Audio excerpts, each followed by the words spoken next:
with China. Thousands of personnel from several countries are currently involved in the exercise that finishes next week.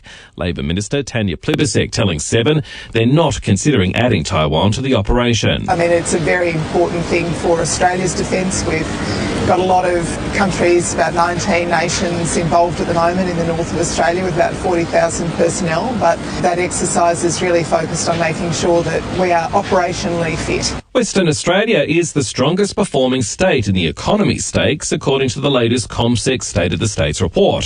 South Australia jumping from 4th to 2nd, Queensland 3rd and Victoria 4th. No injuries have been reported after an empty Virgin plane crashed into an aircraft towing vehicle during a ground transfer at Melbourne Airport. And vision has emerged of Donald Trump appearing to cheat during play at one of his Scottish golf courses. A caddy appears to drop a ball outside a bunker that the US president then played.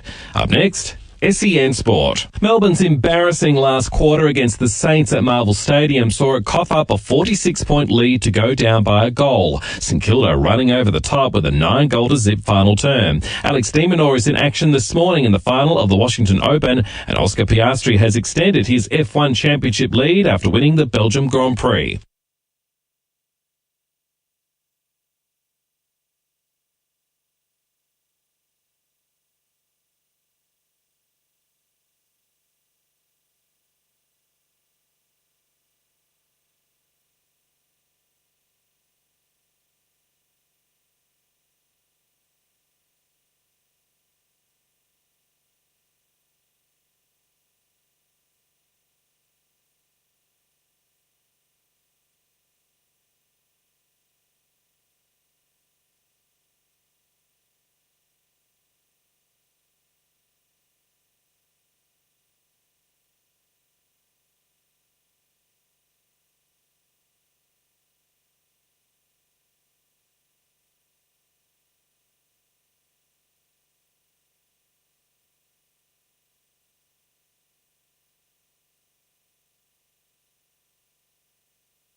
Join the conversation.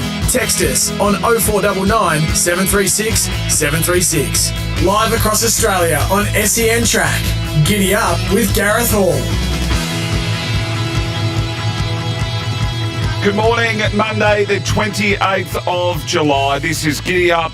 Miles Pfitzner filling in for Gareth Hall, and we do it all thanks to Bet365. It's never ordinary when it's brought to you by Bet365. Imagine what you could be buying instead. Always a pleasure filling in for Gareth as he is off on a much-deserved and well-earned break. We'll see Gareth again in a few weeks. He's heading off to Europe, so we wish him all the best, and hopefully he can have a nice break and come back refreshed and ready to tackle a big spring. Massive show that Louis put together for us to kick off Monday proceedings. Not far away, Kath Coleman, part of the Moody Coleman racing team, will join us.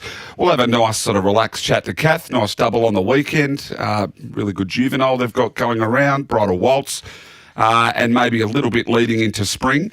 Rochelle Milnes will join us close enough to 8:30 as we talk about her maiden premiership win in the Jockeys Premiership there in South Australia, and also riding a double there at Morphettville.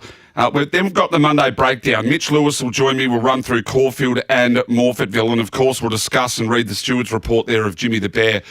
Unfortunately for Jimmy the Bear, it looks like he's had an internal hemorrhage there. He's gone under a very, very short quote at $1.22. So we'll get his thoughts on that, and I'll read you the steward's report when we tackle that race. Mick Gannon will take a look at Randwick. We'll discuss the track up there, what happens, and then we'll also go north and have a chat to Chris Nelson as we run through everything that happened in Queensland racing. Of course, On Mondays, the Western Whip Around. Pete Anthonys will join me a little bit on Caulfield, and then we'll touch on what happened in WA. And, well, racing was back to Belmont, and the man that we've got on the Western Whip Around, William Pike, will join us. Didn't he have a big day? Rode 4 on the card there and pretty much sewed up the WA Jockeys Premiership as well. So we'll have a chat to Pikey close enough to around about 9:30. Zachy Tunbridge from Bet365 will join us. Always good to have a chat to Zachy. Butch Castles for Racing NZ. Bag of tips, of course. Standard bag of tips for today. Amanda Rando, Darren Carroll, Luke Havanassian and co.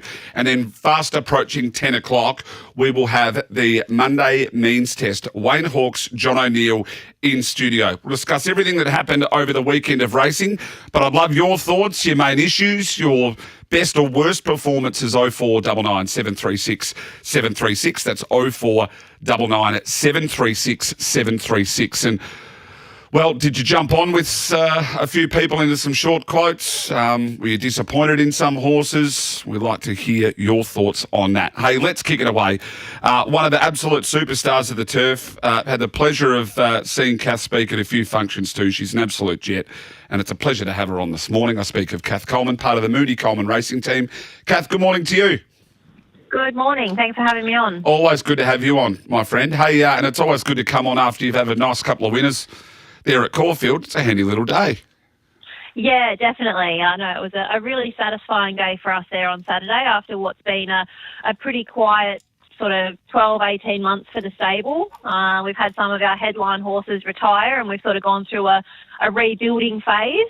And now we're getting some of these nice young horses to the races and getting a few results on the board. So it's, very, very satisfying. Kath, we see all stables go through it, where you're moving on older stock and then you're moving into newer stock.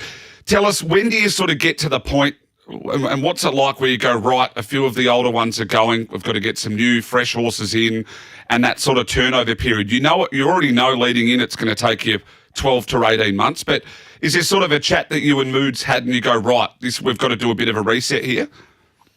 Yeah, definitely. And, you sort of always like to have your up-and-coming horses coming through so that you don't necessarily hit that real flat spot. But unfortunately for us, that's just the way that it worked out. The horses that we had sort of in weren't measuring up to the mark, and we just had to sort of really cut down on our numbers a little bit, come back to basics, have a look at what, whether there was anything we needed to change or whether it was just the quality of horses that we had in the stable. And we knew that we had some nice 2-year-olds just about to turn 3 that we had to just be that little bit patient with, and we're hoping to sort of be rewarded when they come through. Yeah, you certainly, it looks like it's on the up, and we'll get to those horses shortly. But Kath, there are harder conversations in with owners about horses. Are there conversations between you and Moods about where you agree or disagree about horses? Give us an insight what it's like when you're sort of looking to maybe move a few horses on or you lose a few good horses. I mean, I Wish I Win was my favourite horse in the country for a long period of time, but the poor bugger, he just sort of couldn't take a trick with him there for a while, could you? Yeah, exactly. Look, he was a brilliant horse for our stable, and he did such a good job with the hands that he was dealt from Mother Nature when he was born with those legs. To become a Group 1 winner after, his start to life was pretty amazing. So like I said, he did an incredible job, and it just got to a stage where he was going to, start to feel the effects of those legs, and we weren't going to put him under, any pressure. He'd already done his job and been an incredible horse for us. So that was a sad decision to make, but an easy one, at the end. And Pete and I both were very much in agreement there, and it was more of a feeling of relief more than anything that he retired safe and sound, and he's living his best life out in a beautiful green paddock back in New Zealand now. So definitely, some tougher conversations to have with owners, but I think everyone really appreciates the honesty at the end of the day. No one wants to waste their time or money either, which is, very, very beneficial for all involved. Kath, you did go back to New Zealand from memory and try to source some closely related to I Wish I Win. Where are they at? We haven't got any close relations.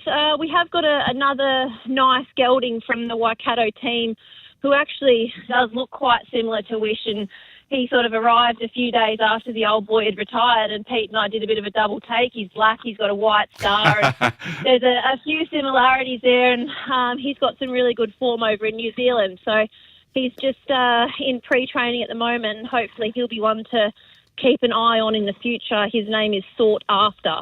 Sought After. Put him in the book. Hey, Kath, let's talk about the weekend. Ole Dancer was superb in the first, this 2-year-old Ole Kirk filly. Well, most people heard Moods talk post-race, sort of said that she's still got a lot to learn, a lot to do, and might not be up to the heights of it just yet. But how are you seeing this filly and how you're looking at this filly going forward?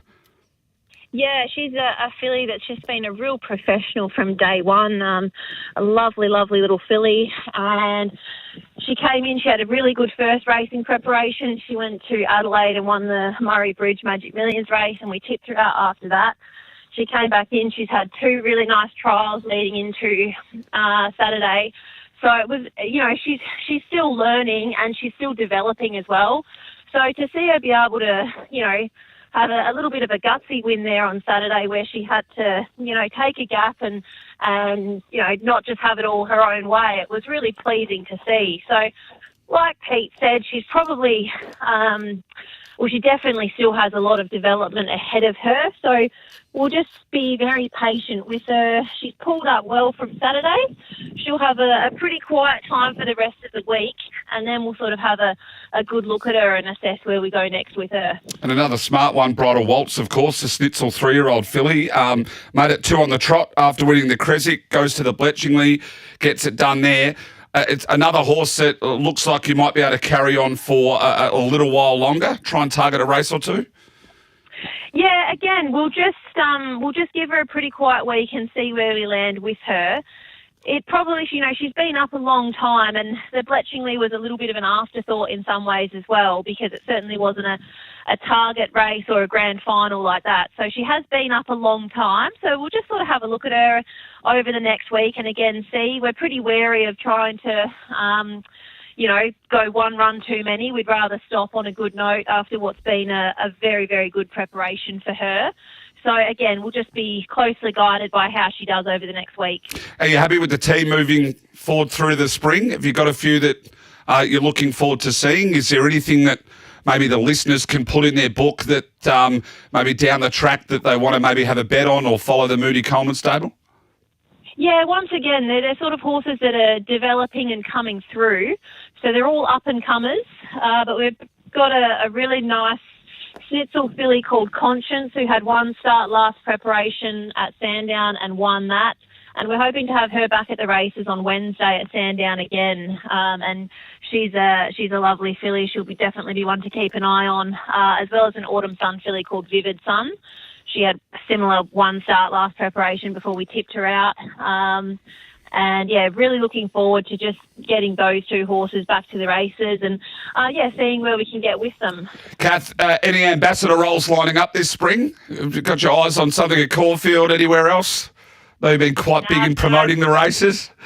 Pretty quiet. I think since we've had a lean trot, there hasn't been as much interest in it these days. So we'll see. We might, if we get a few winners on board, the phone might start ringing again. Hey, Kath, you say a lean trot. You've still finished 5th in the overall premiership, or you're still sitting 5th at the moment at 30 wins. There's not too many in front of you. Yeah, look, I mean, overall, I'm still incredibly proud of what we've done over the last season, and we're only a small stable. I know we joke about being boutique, but compared to some of the bigger stables and the bigger numbers that you're competing against, we are only on the smaller scale. And we've got a small team of staff. We've got the Moody family very closely involved, Pete and Sarah, and our racing manager Jeff. And I am incredibly proud of what we've been able to do, and I'm really looking forward to seeing what the next sort of 6 to 12 months brings for us. Well, you certainly should be, Kath. All the best to you, all the best to Moods as well. Looking forward to seeing some of these youngsters come through and progress, and big fans of the stable here at SEN. Look forward to catching up throughout the spring.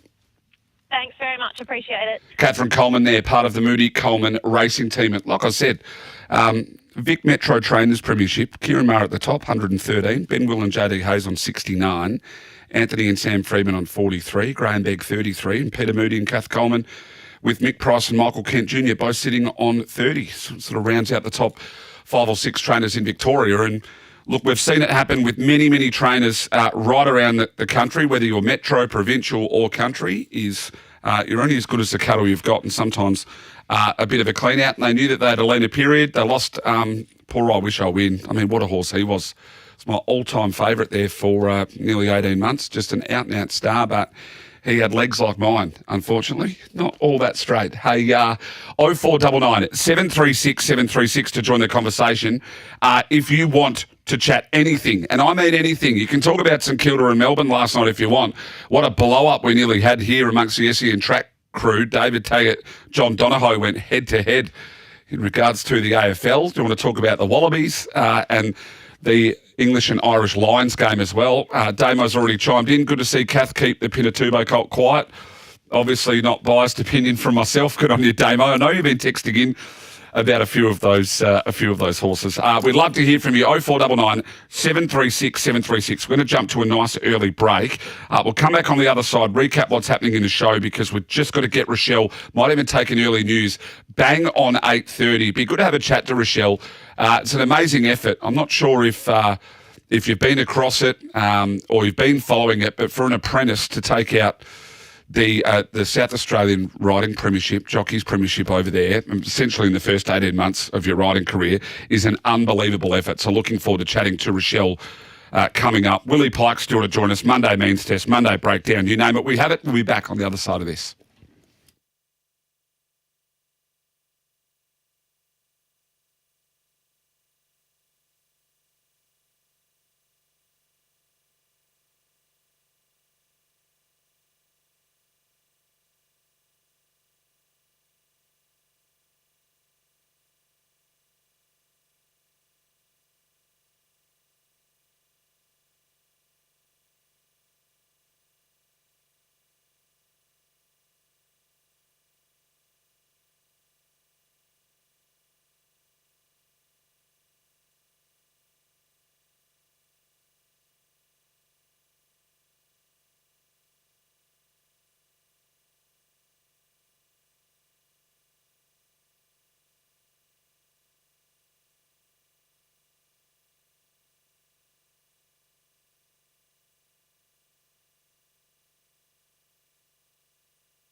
Join the conversation. Text us on 0499 736 736.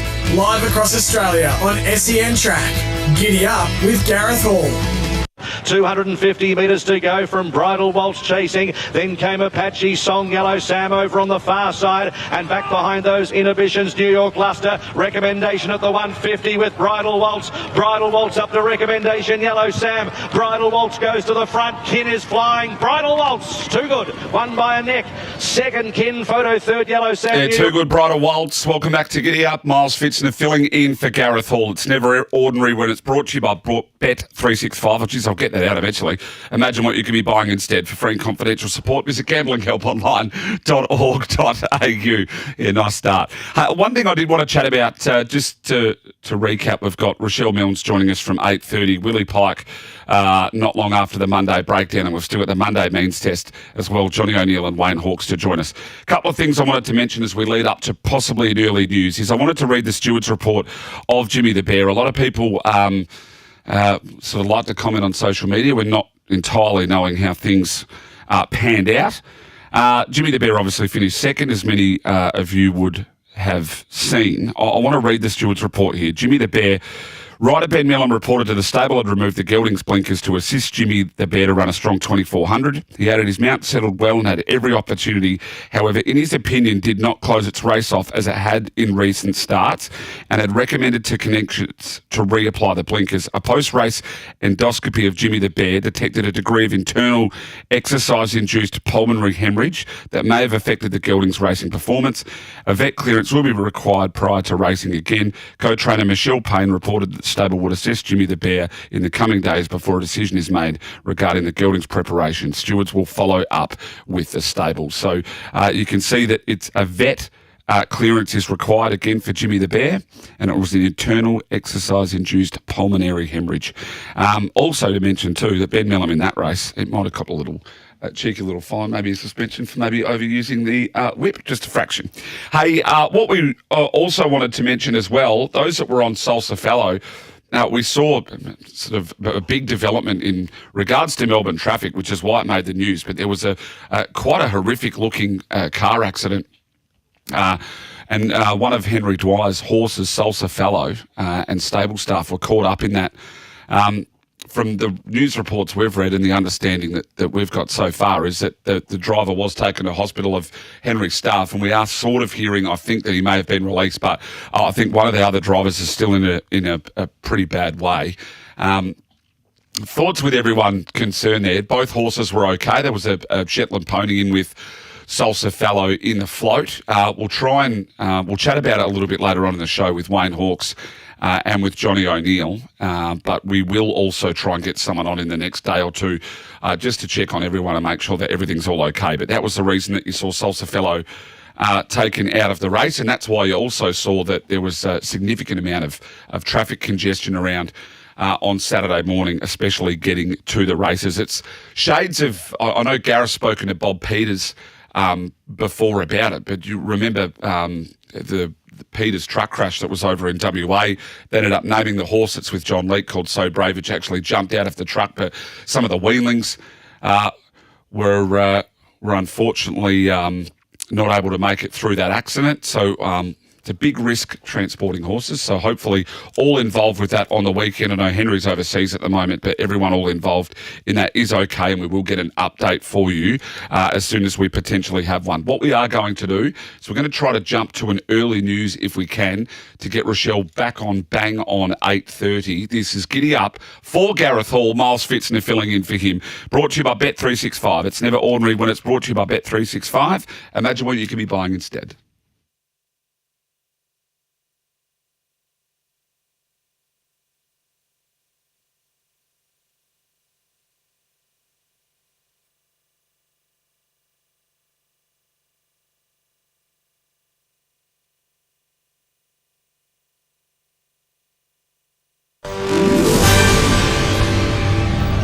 Powered by Cygnus, making SEN News headlines. Slashing the cost of prescription medicines to $25 from next year is on the agenda at Federal Parliament when legislation is introduced this week.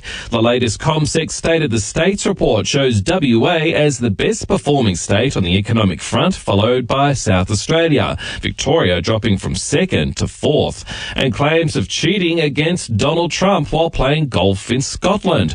Vision shows a caddy appearing to drop a ball outside a bunker that the US president then played. Up next, sen.com.au sport. Melbourne's embarrassing last quarter against the Saints at Marvel Stadium saw it cough up a 46-point lead to go down by a goal. St Kilda running over the top with a 9-goal-to-zip final term. Alex de Minaur is in action this morning in the final of the Washington Open, and Oscar Piastri has extended his F1 championship lead after winning the Belgium Grand Prix.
Join the conversation.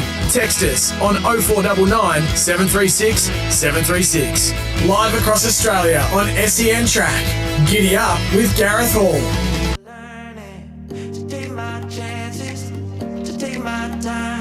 Welcome back to Giddy Up. Miles Pfitzner with you, all thanks to Bet365. It's never ordinary when it's brought to you by Bet365. Just can't quite get hold of Rochelle just yet, but what we might do is we might skip and we'll grab Mitchie Lewis on, the superstar from formguidebreakdowns.com, and we might even tackle the Morphettville review, if we can run through a few of those races there, because one of his favourite horses that he tipped time and time again, I think, is starting to put it all together.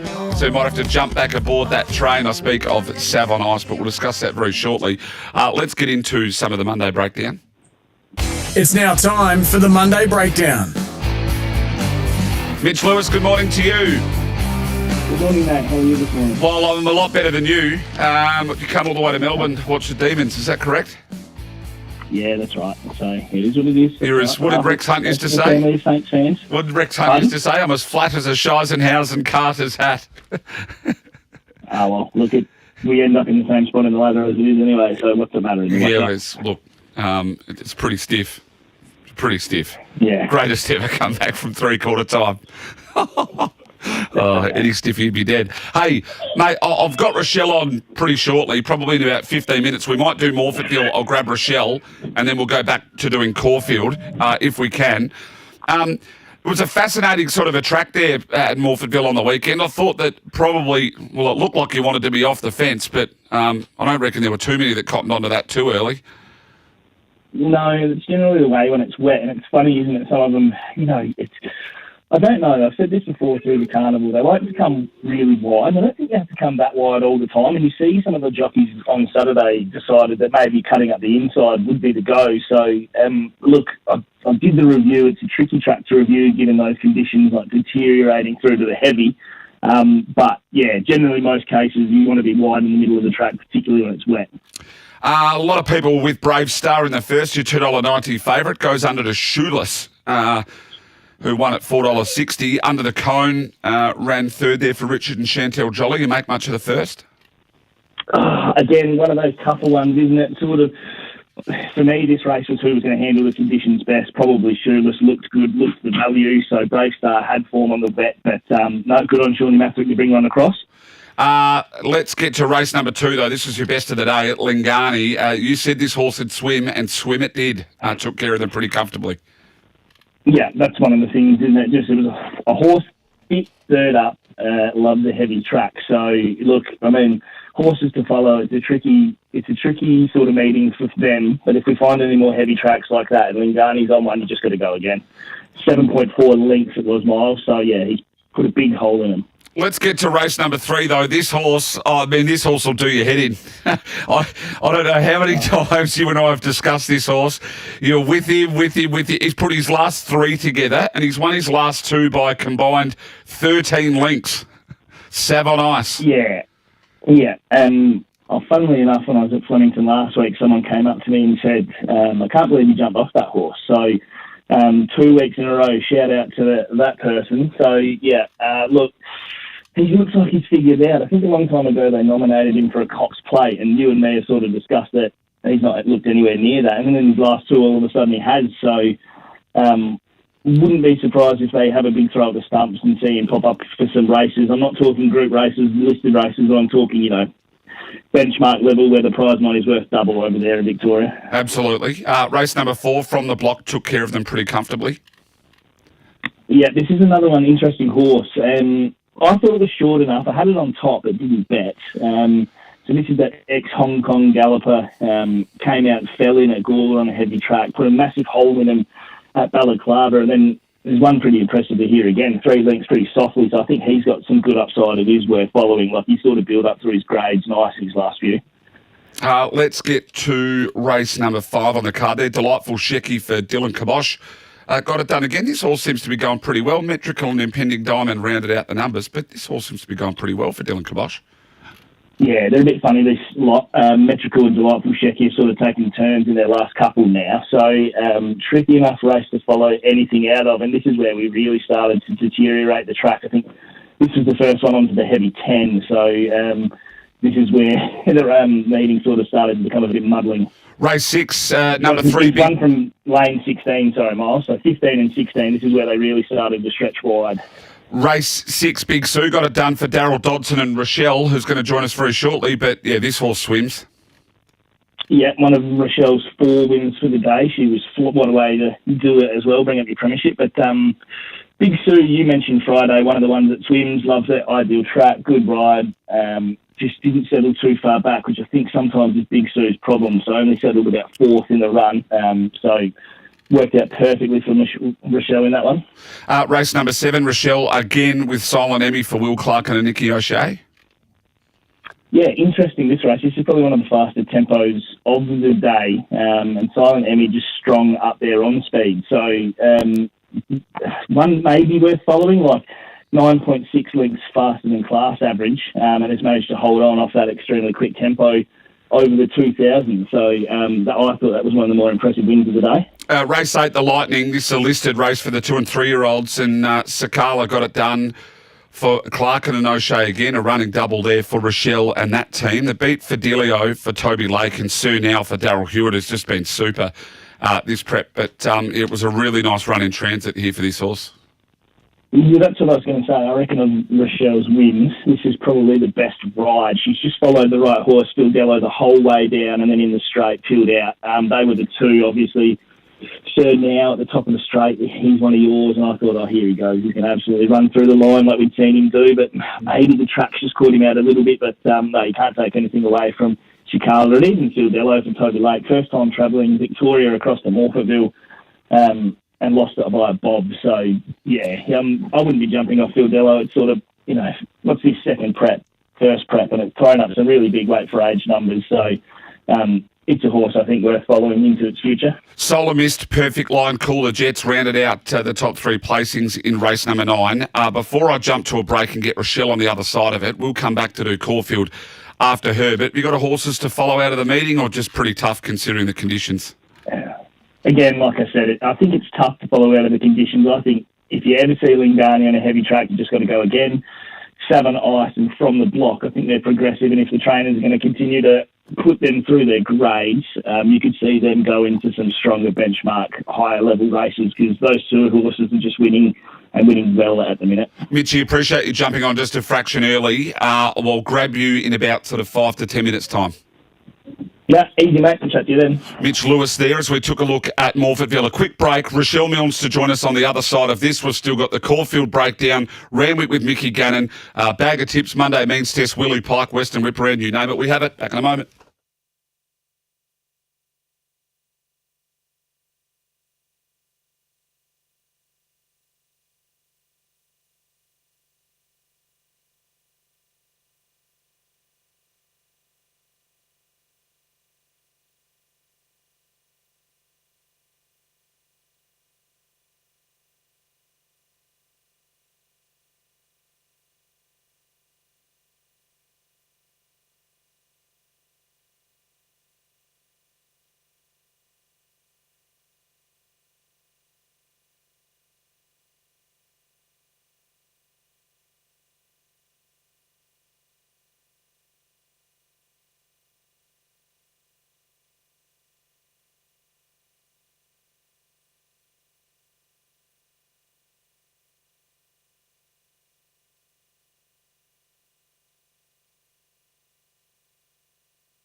Join the conversation.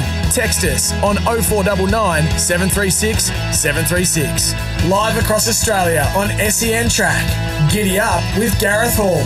Sakala's trying to join in as well. It's Sir now being joined by Phil Dello. Sakala's still a length away. Phil Dello goes up to Sir now, running on Sakala over the top. Phil Dello's in front of Sakala, who's coming very late. Phil Dello, Sakala, they drive. Oh, it might be Sakala. It's a photo. Yeah, and Sakala it was. Rochelle Milnes with 4 on the day, and to sew up the South Australian Jockeys Premiership joins me this morning. Hello to you, Rochelle. Hello, thank you for having me on. Always good to have you on, especially after the season that you've had. 48 winners. You've won by essentially 8 wins. It must be a great thrill for you, Rochelle, especially so early on in your career. When did it start to cross your mind that the premiership was on the cards? Probably not until really late. It was actually everyone else was starting to talk about it, and I didn't even really know that I was in front. Just keep on plugging away each week, and I guess then the pressure started to come on to stay there. How have you managed the year so far? I noticed that you're not afraid to travel sometimes. How do you pick and choose to which meetings you try to have a little bit of a break and have off, and which ones you want to attack? Oh, I definitely credit all of that to my manager, Nick Pinkerton. He's always on the ball, and it's only a message away whether I want to go or not. But I definitely don't mind the travel, and keeps me busy, and it's something I really enjoy doing. And especially with the week to week, it's always good to have a freshen up and go new places. So I've really enjoyed that part as well. Rochelle, just take us right back though, and for the listeners that haven't heard a little bit of your story, you're from the West Coast, I believe, and you've been riding horses most of your life and race riding for not that long, but it's been quite a journey with horses, just not in the racing variety. Yeah, I was born in Port Lincoln and kind of went through school not knowing what I wanted to do, but even though I rode a lot growing up and had my own horses, I definitely didn't think I'd fall into the racing industry, but, before and after school, obviously need some pocket money, and I just kind of went the way you'd expected, and I finished school and got a full-time job in Adelaide as a strapper, and I think I even worked, I'd say about 3 years just strapping and working on the farm with John and Crystal, and they convinced me to do a jump out, and I suppose the rest is history because, it was just a few months later that I started riding in races. So it was a massive whirlwind of experiences, and I've definitely come a lot further than I ever thought I would. Well, you've certainly come a long way. First apprentice to win the title since Jamie Millam in 2012-13. Look, that 4 on the weekend, geez, you must have had a lot of people get around you, people being at the race. I know the weather wasn't great for it, but it must have been a hell of a celebration. It was a pretty amazing day. I did say the week before that I got a little bit of a buffer, just getting one up on, I think, the 3 back into the 4 in front. And to be honest, I could breathe a sigh of relief and, just hope that it's a good day out. And it just got better and better. I definitely didn't expect 4. I think it was definitely a career best day as winners in town, and obviously the listed winner was just a cherry on top, and even riding another winner for one of my biggest supporters in Will and Nikki's stables, and then Daryl Carrison, who I started off working for, I think when I was 14. So I think it was 9 years ago now, so yeah, it was a really amazing day. Yeah, well, 2 for the Wills. We'll talk about Sakala. That sort of finish looked a bit tighter, but we mentioned in the review just before with Mitch Lewis that you just had a lovely run in transit. It was probably your best ride of the day. Yeah, look, she drew wide, and it was kind of helpful anyway. The day, like you said, was quite trying conditions in the best possible way, and I did get a really good run in transit, and she's a little filly that has continued to go through the grades, and track work has been really good, and she's just got a really smart and good disposition. She's very racehorsey and she's very tough, and that's the first time I've really had to get at her before, and I knew she'd find, and I think she's something I'm really excited to see progress. Good win on Big Sue. Looks like a swimmer for Daryl Dodson. He's a great guy and always has his horses placed very, very well. Yeah, I have a lot of time and respect for Daryl. He's been a really good supporter of me, especially down the southeast, which is somewhere I probably don't go as much as everywhere else in SA. But he's always, got nice horses to jump on, and he never gives instructions or anything like that. He's very casual, and it was always good to come back. He's just a really happy and lovely person, and it was definitely rewarding to get a winner for him because he does supply me with a lot of rides. The one I want to talk about is Savon Ice. I know they had quite an opinion of this horse very early. We've seen in the last two starts, it has absolutely kicked the field's heads in. A combined winning margin of nearly 13 lengths the last two races. This horse looks like it's turned a corner. Yeah, like you can tell they obviously have quite an opinion of the horse, and they have for a long time now. And he got me before the gates actually departed him, and he went right and I went left, and still being a young horse, it's really exciting to see him become exactly what they've expected him to, and I know they have plans for him to travel across the border and see what he's got, and I am looking forward to seeing where he goes as well, because it's been some really nice wins he's presented lately. You a chance to stay on that horse if it comes over the border here to Victoria? Oh, look, to be honest, I don't expect too much, but, the owners and Daryl Carrison himself, they've been really supportive, and I have no doubt if I really wanted to, they'd let me. So, we'll just leave that for the day it comes. Rochelle, bumped into you at Alice Springs and had a nice little chat. Are you going up for the Darwin Cup again? Is that sort of in the back of your mind that you might go up there and get a little bit of sun and try and ride in the carnival up there? I did go there the other day just for a little bit of a function and a couple of days away, and the weather was beautiful. So the prospect of going back there for the carnival is definitely not off the cards. I'll probably have to touch base with the manager and, see how we're travelling with things here in SA. But I definitely wouldn't be against it. And, I'd love to kind of get that experience. I've never raced in Darwin, so do some track work, but I'd love to expand it that way. I'm sure Nick could get on the phone and get you a book pretty quickly. Congratulations on winning the premiership. It's a massive effort. Hopefully see you in Darwin this weekend and maybe get another couple of winners home. But all the best going forward, Rochelle. Say good day to Maxie Grieve for me too. Oh, thank you so much. Thanks for having me on. I will. Rochelle Milnes there, who just won the South Australian Jockeys Premiership as an apprentice, essentially first season in the Metro as an apprentice. We've got a break. We'll come back on the other side of this. Mitch Lewis to join me again as we'll continue to run through the Monday breakdown. We'll take a look at Caulfield. Plenty more to come on Giddy Up for Gareth Hall, all thanks to Bet365. It's never ordinary when it's brought to you by Bet365. Imagine what you could be buying instead.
Join the conversation. Text us on 0499 736 736. Live across Australia on SEN Track. Giddy Up with Gareth Hall.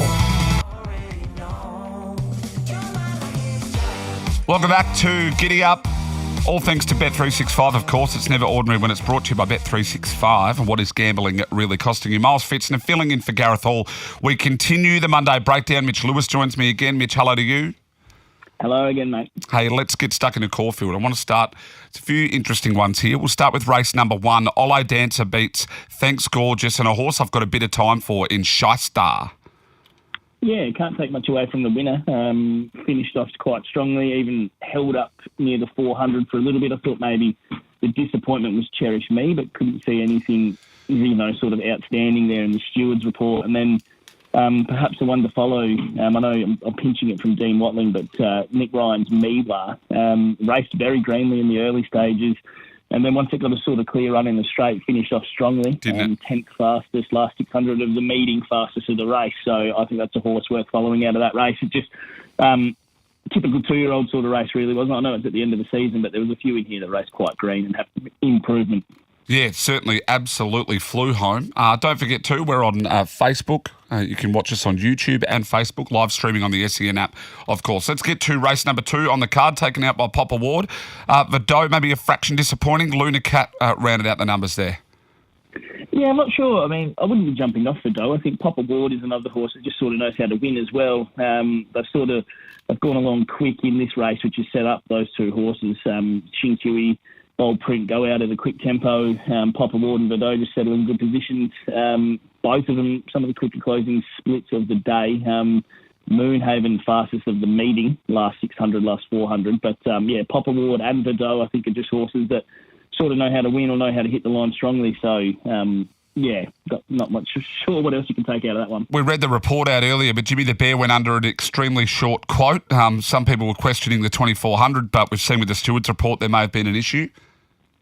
I'm just having a look now. I mean, he's finished his last 600 metres was only a length slower than average, or not even that, 0.8 lengths slower than average for the class, and he's got an EIPH. So to me, I wouldn't say that doesn't say he can't see out the trip. Horses, they get this sometimes and they bounce back. So, the Pains will do the right thing with him, no doubt, because he's been a big machine for him. Whether or not they spell or continue around, we'll see. It's a hard race, only 5 runners in it to dictate when $1.40 Pop goes under with EIPH. Race number 4, Mick Nolan upset the Patrick and Michelle Payne party. They ran 2nd, 3rd and 4th, but Stylish Secret completed the awesome foursome for Mick. He's had a winner at every major metro track. Yeah, and the one that I won the same race multi-areas for the Paynes, hopefully, but the one you would have thrown in, Stop the Rock, finished midfield. So, Stylish Secret I thought interesting, had to do a little bit of work maybe from a wide position, but I don't know.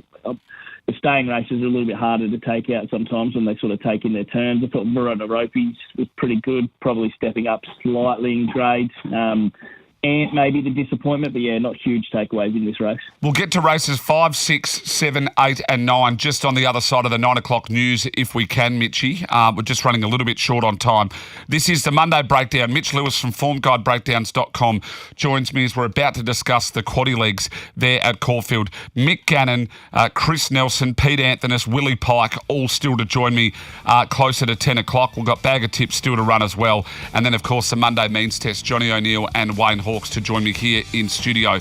This is Giddy Up, all thanks to Bet365. Imagine what you could be buying instead. And we are streaming on Facebook and on YouTube or via the SEN app, so go check us out. Probably not that you want to look at me too much, to be perfectly honest. I know Gareth's a far more palatable face, I think, on a Monday morning before 9 a.m. We'll be back right after this.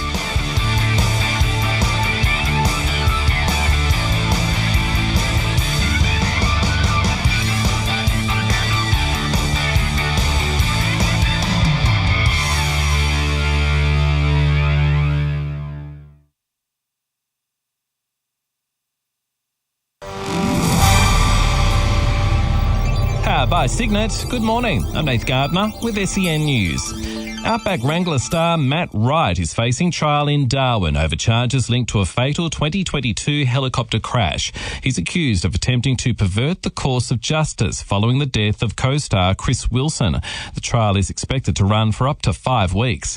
A threat aimed at Demons coach Simon Goodwin last night has surfaced just minutes after the D's shock loss to St Kilda. The post on X included what's believed to be a photo from a garage and the user claiming he was near Goodwin's car. Melbourne FC has referred it to the AFL Integrity Unit. Medicines on the PBS will be capped at $25 as part of a bill being introduced to federal parliament this week. It means the cost of eligible medicines will be reduced from the current cap of $31.60.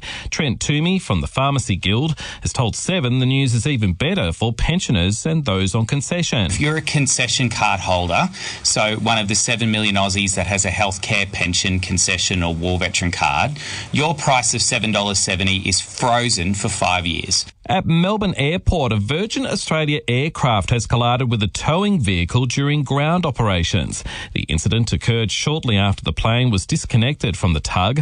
No passengers were on board. And a world-first sustainable barrier reef restoration project is underway to help protect the nation's coral. Up next, sen.com.au sport. Tennis, Alex de Minaur is facing Spain's Alejandro Davidovich in the final of the Washington Open. A short time ago, the Aussie was trailing the first set 5-6. Oscar Piastri has extended his F1 championship lead to 16 points after winning the Belgian Grand Prix in wet conditions. And Slovenian cyclist Tadej Pogačar has won the Tour de France for the 4th time.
Join the conversation.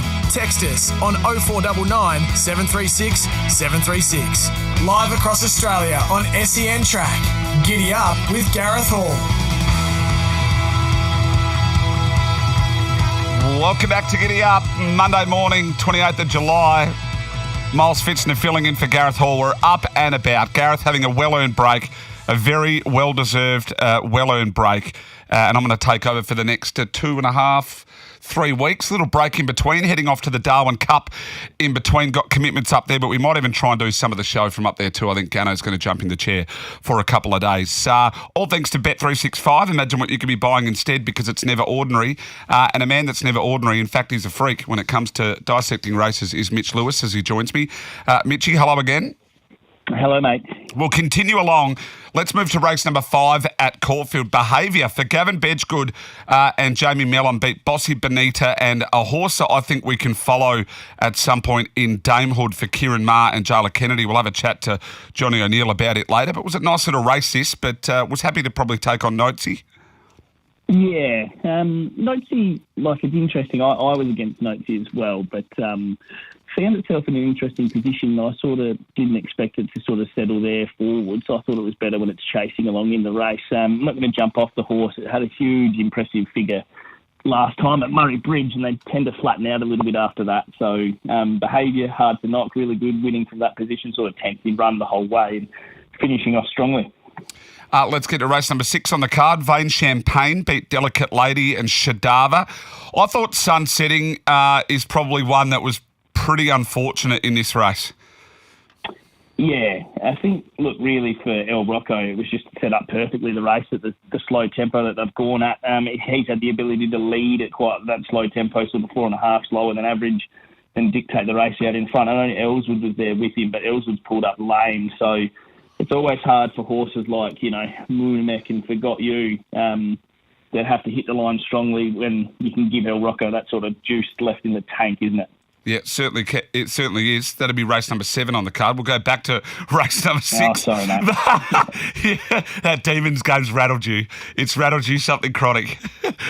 Vain Champagne, Delicate Lady, Shadava. Sunsetting was a good thing licked. That'll win a race very, very soon.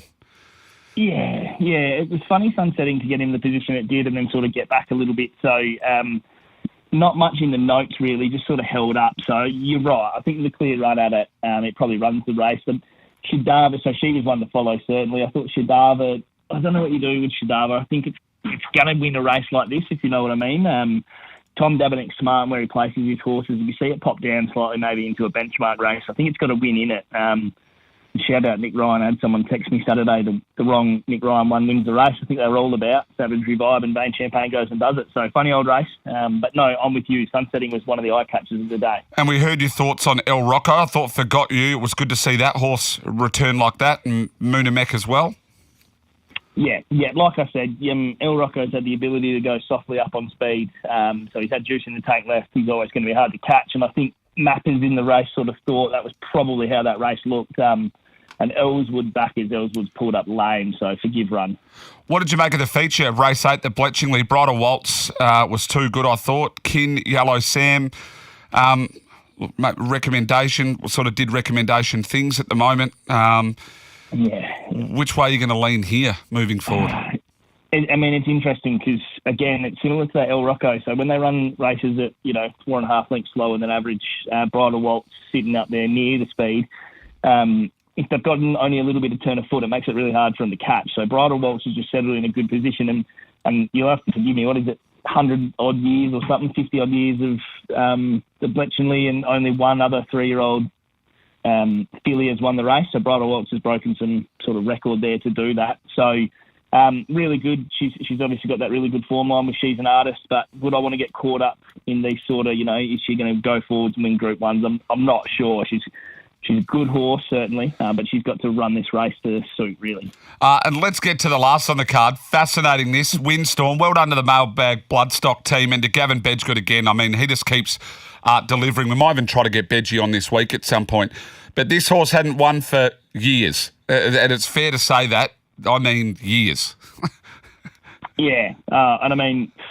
It's hard too. Like the wide barrier, I thought was going to be a concern, so I didn't really consider him in all honesty. And he's got this sort of race keen, but still managed to stick on. So you know a little bit more than me, but imagine if he can refine some of his perth form.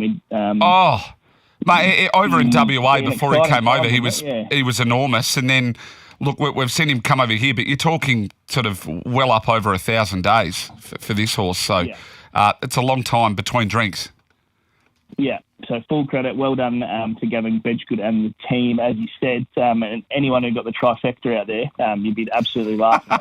Crazy race to dissect this one. They were sort of all over the shop. Keep your calls pulled up lame, so see what happens with that horse going forward. You can probably forgive that. Hey, what about your horses to follow?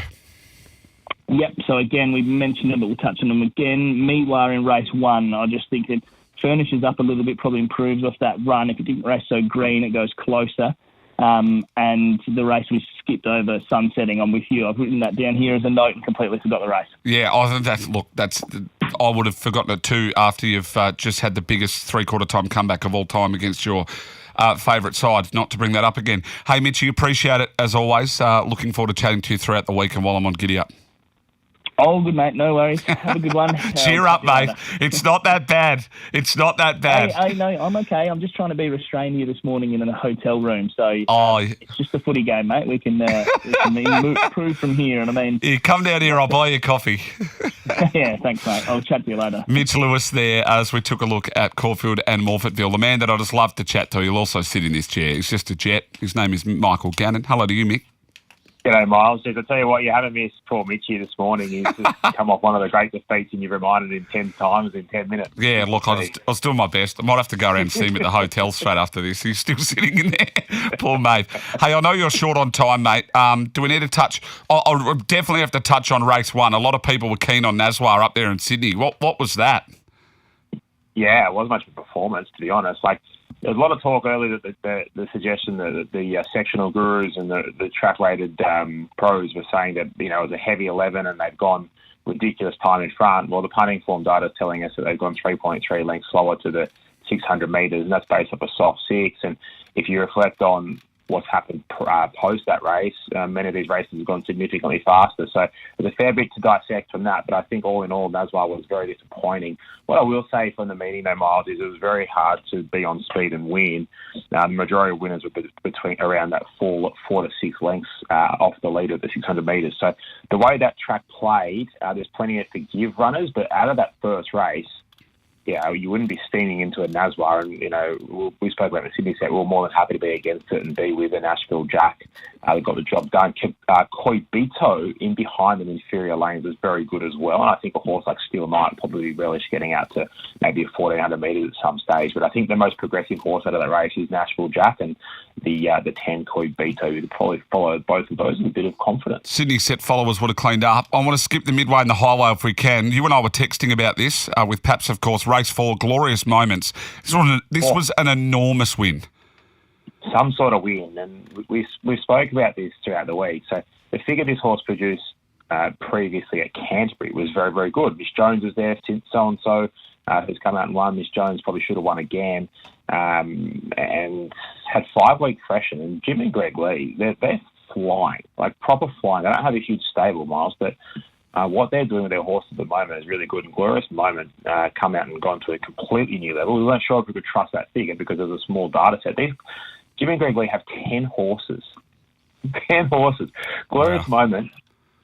This horse could be anything. Who knows where it gets to? They've got a horse called Convergent that they've freshened up as well. It's flying. It could be better than this. So there's a fair bit going on.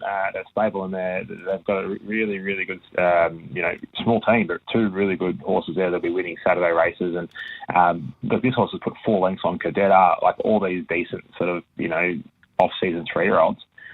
Star Deal, Signor Totoni, and Diddle Dumpling that we won 2 on the trot, and beat it by 13. So sky's the limit for Glorious Moments. We won't see his ceiling for quite some time. Yeah, he looks like certainly one to follow. Very quickly, race 5, O Diamond Lil Too Strong. I wanted to take it on with Arbalua, but then they gapped the rest by 6.5. Yeah, absolutely spanked it. I got that race completely wrong. They sat on speed and having a look at the tempo, they went fast up as well. So the others in behind them had every possible. There's no real excuses. O Diamond Lil, what I'll say is notable for those 2 horses is they were 2 horses that were on speed and stuck on. So there's still a bit of upside in both O Diamond Lil and Arbalua. Green Shadows lead me out a bit moving forward. I try to sort of get around at this time, but anything in behind them, they'll be in 8 lengths. And I suspect they'll struggle to win a race in the near future. Race 6, didn't have much thought out of that? No, nothing there, mate. Hey, race 7, I was really impressed with Lou. I've sort of been a bit of a fan of this horse. I thought it was a great win. Yeah, good win. And another one that was sort of, right there on speed and was tough. So add merit towards that. Slinky was pretty good late as well. And a little contrary play back to the inside wasn't ideal for it. So not a huge race. I want to follow with confidence. I think they'll lose probably the one you want to keep following, mate. I think you're spot on. Race 8, Cigar Flick was sort of one he's hard to catch. Would that be fair to say? Yeah, hard to catch, but it was pretty good win. Like, you think about it, they went slow enough tempo, was back off them, went wide, but, later in the day we spoke about it, you probably want to get down the middle to outside of the track, and it was a good ride by Tommy Berry. Lulu Mon back to the inside was very, very good, disappointing. Tarpaulin was a lay of the day for us, and questionable tactics. I believe early in the morning I did winners with Gareth, and the suggestion that they might show some intent and lead, but the horse was a bit slow out, and then Zach's gone and led at a slow tempo. I'm assuming to avoid over racing, but it's been beaten some 10 lengths, and I think those who are keen to back Tough Holland into favourite next time will be questioning their decisions. It's same with Storm the Rampants. That form's been pretty good. It's probably the worst run that it's put in for a while. Yeah, deep into a preparation as well. You could probably forgive that horse. I don't know how many runs it's had now because my screen's not uploading on me, but I'd say it's a good 7 or 8 runs in, and it's been on quick backups. And as you said, as we did to touch on it is a day that was hard to lead, but there were sort of horses that did stick on as well. And then we get to race number 9. Regimental Colours got it done for Duke of Bronte and Living Thing. Yeah, Living Thing was good out in front. Regimental Colours, Duke of Bronte, good ride there by Ash Morgan on Duke of Bronte to get to the outside and try to steal it. But Regimental Colours, Bjorn Baker gets the job done again, but he couldn't quite get it done in the last mile. No, couldn't. Travolta, Pure Alpha, the Western Front, Punton, probably not quite up to it. Look, it was a good win by Travolta. It's probably a pretty good ride, really. Great ride from Barrier 2, showed initiative. And someone on X, I think it was Mitch on X, said, I can't believe it's taken this long to get to the outside rail. And it's something we spoke about all week, that there's a huge opportunity to get there. And once you got there, you'd be fruitful. And questioning why it took them so long. And I think the answer simply is National Ruler wasn't riding. And, he's the one that gets out there early. The other thing is obviously they wait for the inside to chop out as well, Miles. And obviously it chops out. They can get there easier when they're getting off the rail a little bit. But just for those looking to review the meeting in depth, rails in run only produce one winner. So there's some insight there. So if you are forgiving of horses that are going to be rails in run, but it is interesting when you don't have the big boys in town, but not everyone's out there showing intent. Hey, correct. Horses to follow out of the meeting. I'll let you go. You've been pretty generous with me this morning. No, thanks, mate. I appreciate that. Nashville Jack cleared Beto out of the first race. There was one out of the highway. I thought, So You Are looks like a nice progressive staying type. So that horse was coming home really, really well. I think it probably can race beyond highway grade, so you stick with it. And look, the rest of them, to be completely honest, outside of Glorious Moments, I think that they found their level, but I think Glorious Moments is another one we need to continue to follow. Yeah. Look, who knows where that gets to. It was a benchmark 72. It's got listed quality written all over it. Certainly does. That's the one I've marked down when watching them on Saturday. Appreciate your time as always, Gano. We'll chat throughout the week. Look forward to it, mate. Cheers. Mickey Gannon there for a look at Randwick. We've still got Chris Nelson to come for a look up in Queensland at Doomben. Pete Anthony, William Pike to join us after he rode 4 over there back at Belmont. Butch Castles, and then the Monday Means Test. Plenty more to come. If you've got a question on any of the horses that you want to ask any of our experts, 0499 736 736 to join the conversation. And don't forget, if you are listening on your radio dial right around the country, you can flick over onto YouTube, onto Facebook, or via the SEN app, and you can catch this as a live stream. We're going to jump to a break. All thanks to Bet365. What's gambling really costing you? Chris Nelson for Doomben on the other side of this.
Welcome back to Giddy Up for Gareth Hall. All thanks to Bet365. Imagine what you could be buying instead. Miles Pfitzner filling in for Gareth for a few weeks while he has a well-earned break. Not far away, Chris Nelson to join me. We're going to review the Queensland meeting after the news at 9:30. Pete Anthony, Willie Pike, and then, of course, we've still got Bag of Tips and Butch Castles to come before 10 o'clock, before the Means Test boys roll up. But not far away, Chris Nelson to join me as we have a look at racing in Queensland, as he joins me on the line right now. Hello to you, Chriso. Good morning to you, Milo. Long time no speak. It's been a while between drinks for you and I, all thanks to Racing Queensland. Check out racingqueensland.com.au. Hey, mate, they called that last race off. It sort of deteriorated a fair bit, Chriso, didn't it, towards the end of the meeting?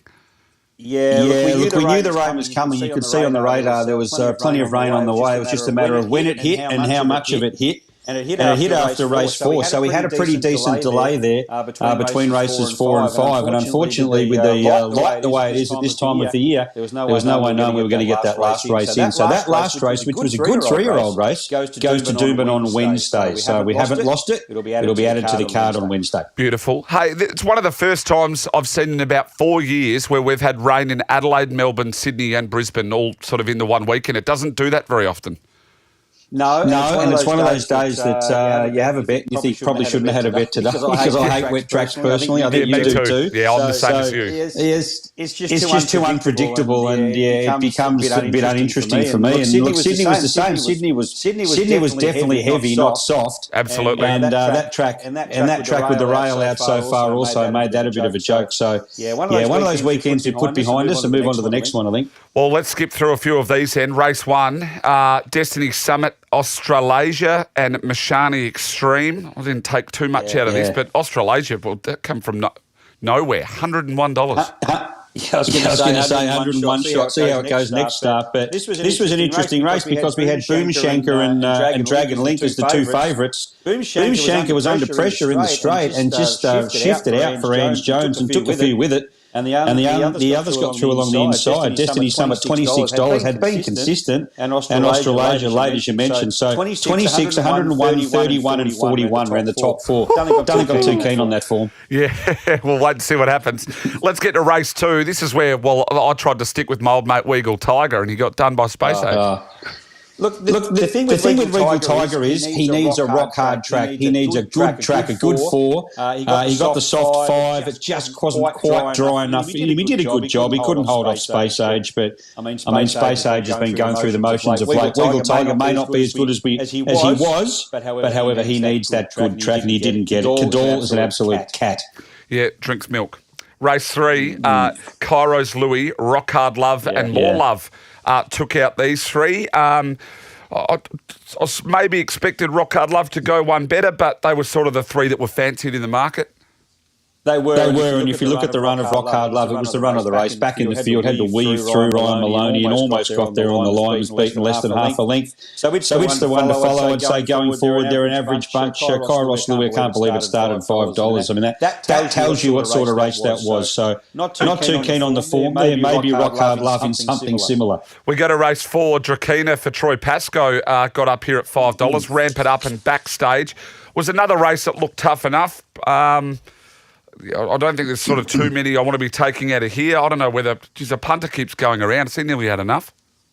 Yeah, he probably has. Look, Drakina's one you can follow. She's a lightly raced filly trained by Troy Pascoe, as you mentioned there, Miles. And look, she was impressive winning her maiden first up at the Sunny Coast. She won it by 5.5 lengths. And she placed all 3 starts last prep. So she's got upside. The others, look, they may have struggled a little bit. Bollinger Miss doesn't get the mile. You can forget her over that trip. Victory Flame, probably excuses there, but never got into the race. So Drakina for mine going forward. Race number 5 there at Doomben. The winner, well, it's named after my Saturday nights most of the time. Lead Me On for Chris Anderson, Johnny DeWolf and Gospel Girl.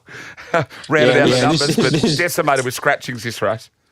This is where the rain hit before this race. So we went to a soft 6 here. It's probably worse. Lead Me On got to the right part of the track. Was pretty choppy. Johnny DeWolf couldn't hold on. Gospel Girl had her chance. So, as I say, probably not a lot to take out of that one. Race number 6 over the 2200. This race was the Irish.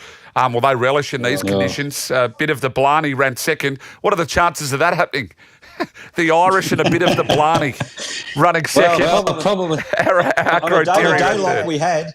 On a day like we had, it probably wasn't impossible, and it happened. But none of us, of course, are smart enough to take an exacta or a Cornella. But look, the Irish, his form had been pretty average, and it was an average bunch. So Beckamo ran eighth, was disappointing. I'd just probably have to forgive in the ground.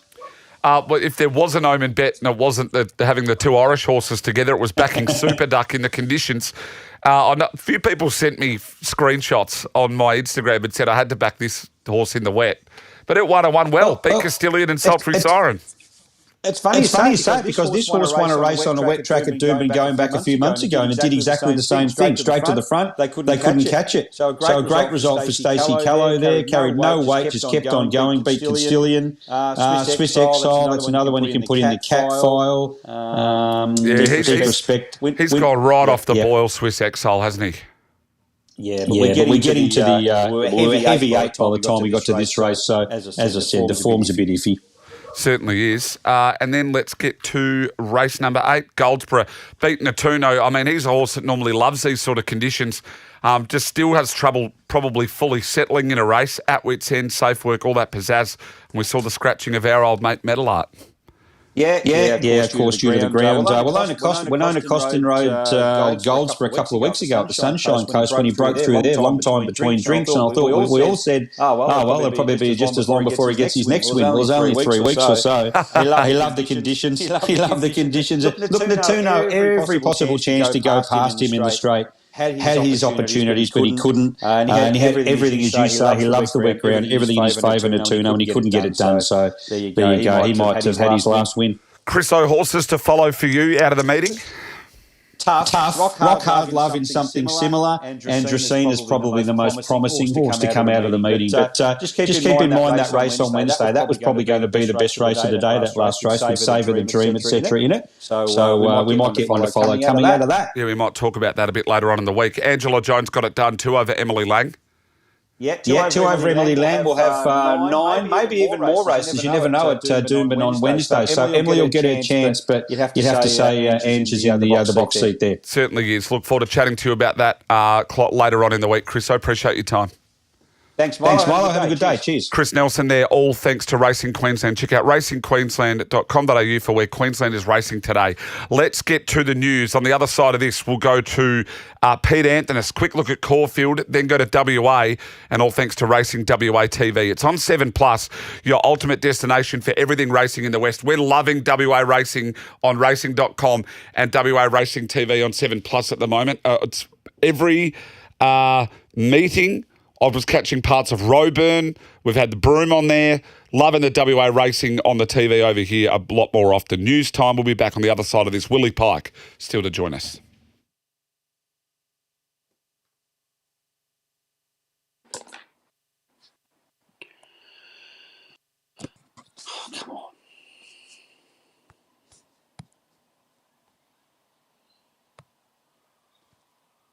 I can't get out of it.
Join the conversation.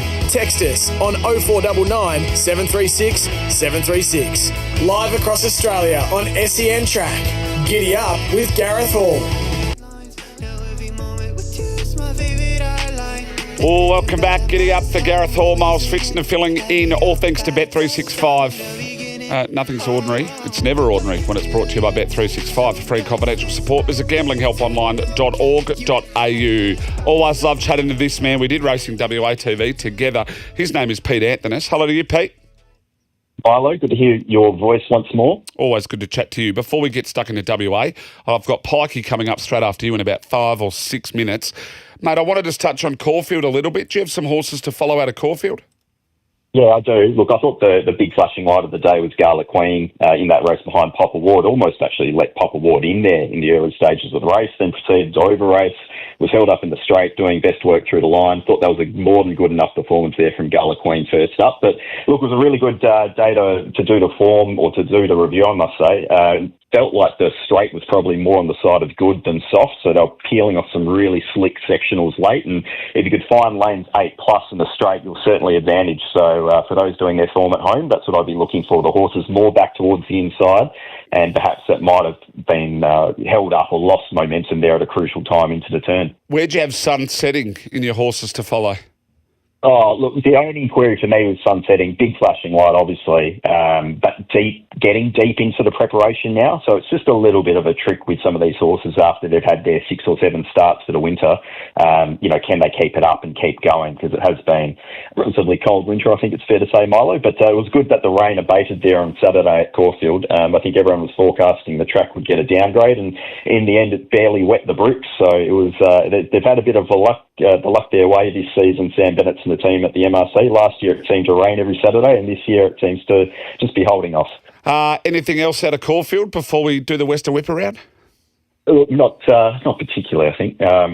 Full credit to Windstorm, though, to get his head in front and find the best part of the track there for the mailbag team. Full credit to Gavin Bedgood. I'm not giving Windstorm anything. I'm not giving him any credit. Look, I didn't hear this before the race, but Dicko said that Bedgie was particularly keen on the horse after just having the 42-day spell or so. And look, he's put in some bottling runs, but then he's put in some shockers as well. But it seems that when he's had that 3, 4, 5+ week gap between races, he seems to just find his best. So, look, I mean, it's about time. We haven't had him for 40 starts, so I think we end up in front with backed him every single time, right? Yeah, it's a bit like that. You're nearly 40-1. Hey, well, time for this. The Western Whip Around. Tune in to Racing WA TV on 7+, your ultimate destination for everything racing in the West. Thanks to Racing WA TV on 7+, and you and I know that too well, Pete. You and I kicked that off, just launched it. Essentially launched the station, didn't we? Hey, we brought the state back into the eye of racing, that's for sure. You certainly did. Hey, let's get to race number 1 there at Belmont on the weekend. Looks a really nice horse, this horse, King of Light. Look, it was a very slow tempo race. I don't think that horse beat anything, I think it's fair to say, but wasn't suited, obviously. Pikey's almost ended up going back to last. He then let the horse roll around 3 wide, no cover. Took over in the straight and was really in no danger, so justified the short quote. We'll see how far that horse can go to, but so far it's been a nice start to his career. Much out of race 2? I don't think there's too much to take out of race 2. Very fast tempo race. I was on Cool Memory, thought that horse was winning. I'm sure anyone who was on Supernatural thought that horse was winning as well. But look, that was the pattern for the day there at Belmont. Closer to the fence was definitely suited, more so in the straight, which is fair enough. It's first time back there in quite a while, and obviously on a drying surface. But look, Cool Memory, I think, will be better suited going up to the mile, whether it's next start or the start after. I think there's a good race in that horse. Race 3, Yorga Pride for Pike again. Snow God Lipstick Jungle. Look, Snow God's probably going to go back and find a really weak maiden race and win at $1.60 without me. Thought that horse was winning halfway up the straight, and then obviously Pike on Yorga Pride really won pretty soft in the end, but was entitled to. I wouldn't be going back or looking for anything outside of those two going forward. Arcadia Parker Super winning the Belmont Classic.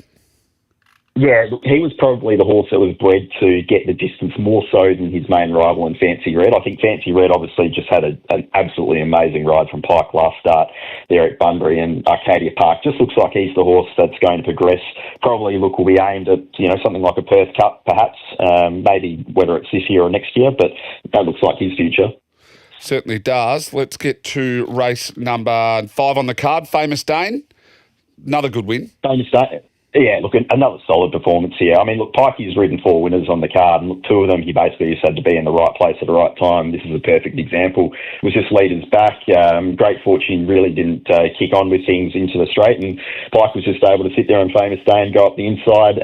Bellini, Miss and Cherry Can Run were both behind Famous Dane and Run, so one for Rails and Run, the trifecta. I've been on Want a Winner most of the prep, jump off, get on Eccentric Nature, Want a Winner, then wins. Sure enough. Yeah, and look, it was a really just a simple and sensible ride there from Chris Parnham, wasn't it? Just put the horse into the race and just let the horse do the rest of things.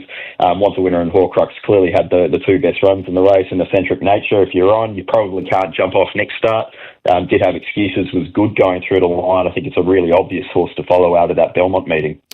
Race 7, nothing really too much to come out of it, bit of an upset.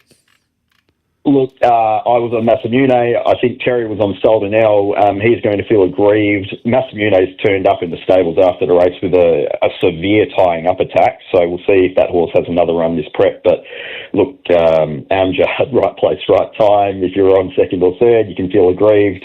That's racing though, isn't it? Yep, Pike in the last, Simply Thinking, got it done. He's going to join me in about 25 seconds. Yes, just jammed the horse into the right part of the race, basically just peeled out, got to the right part of the track.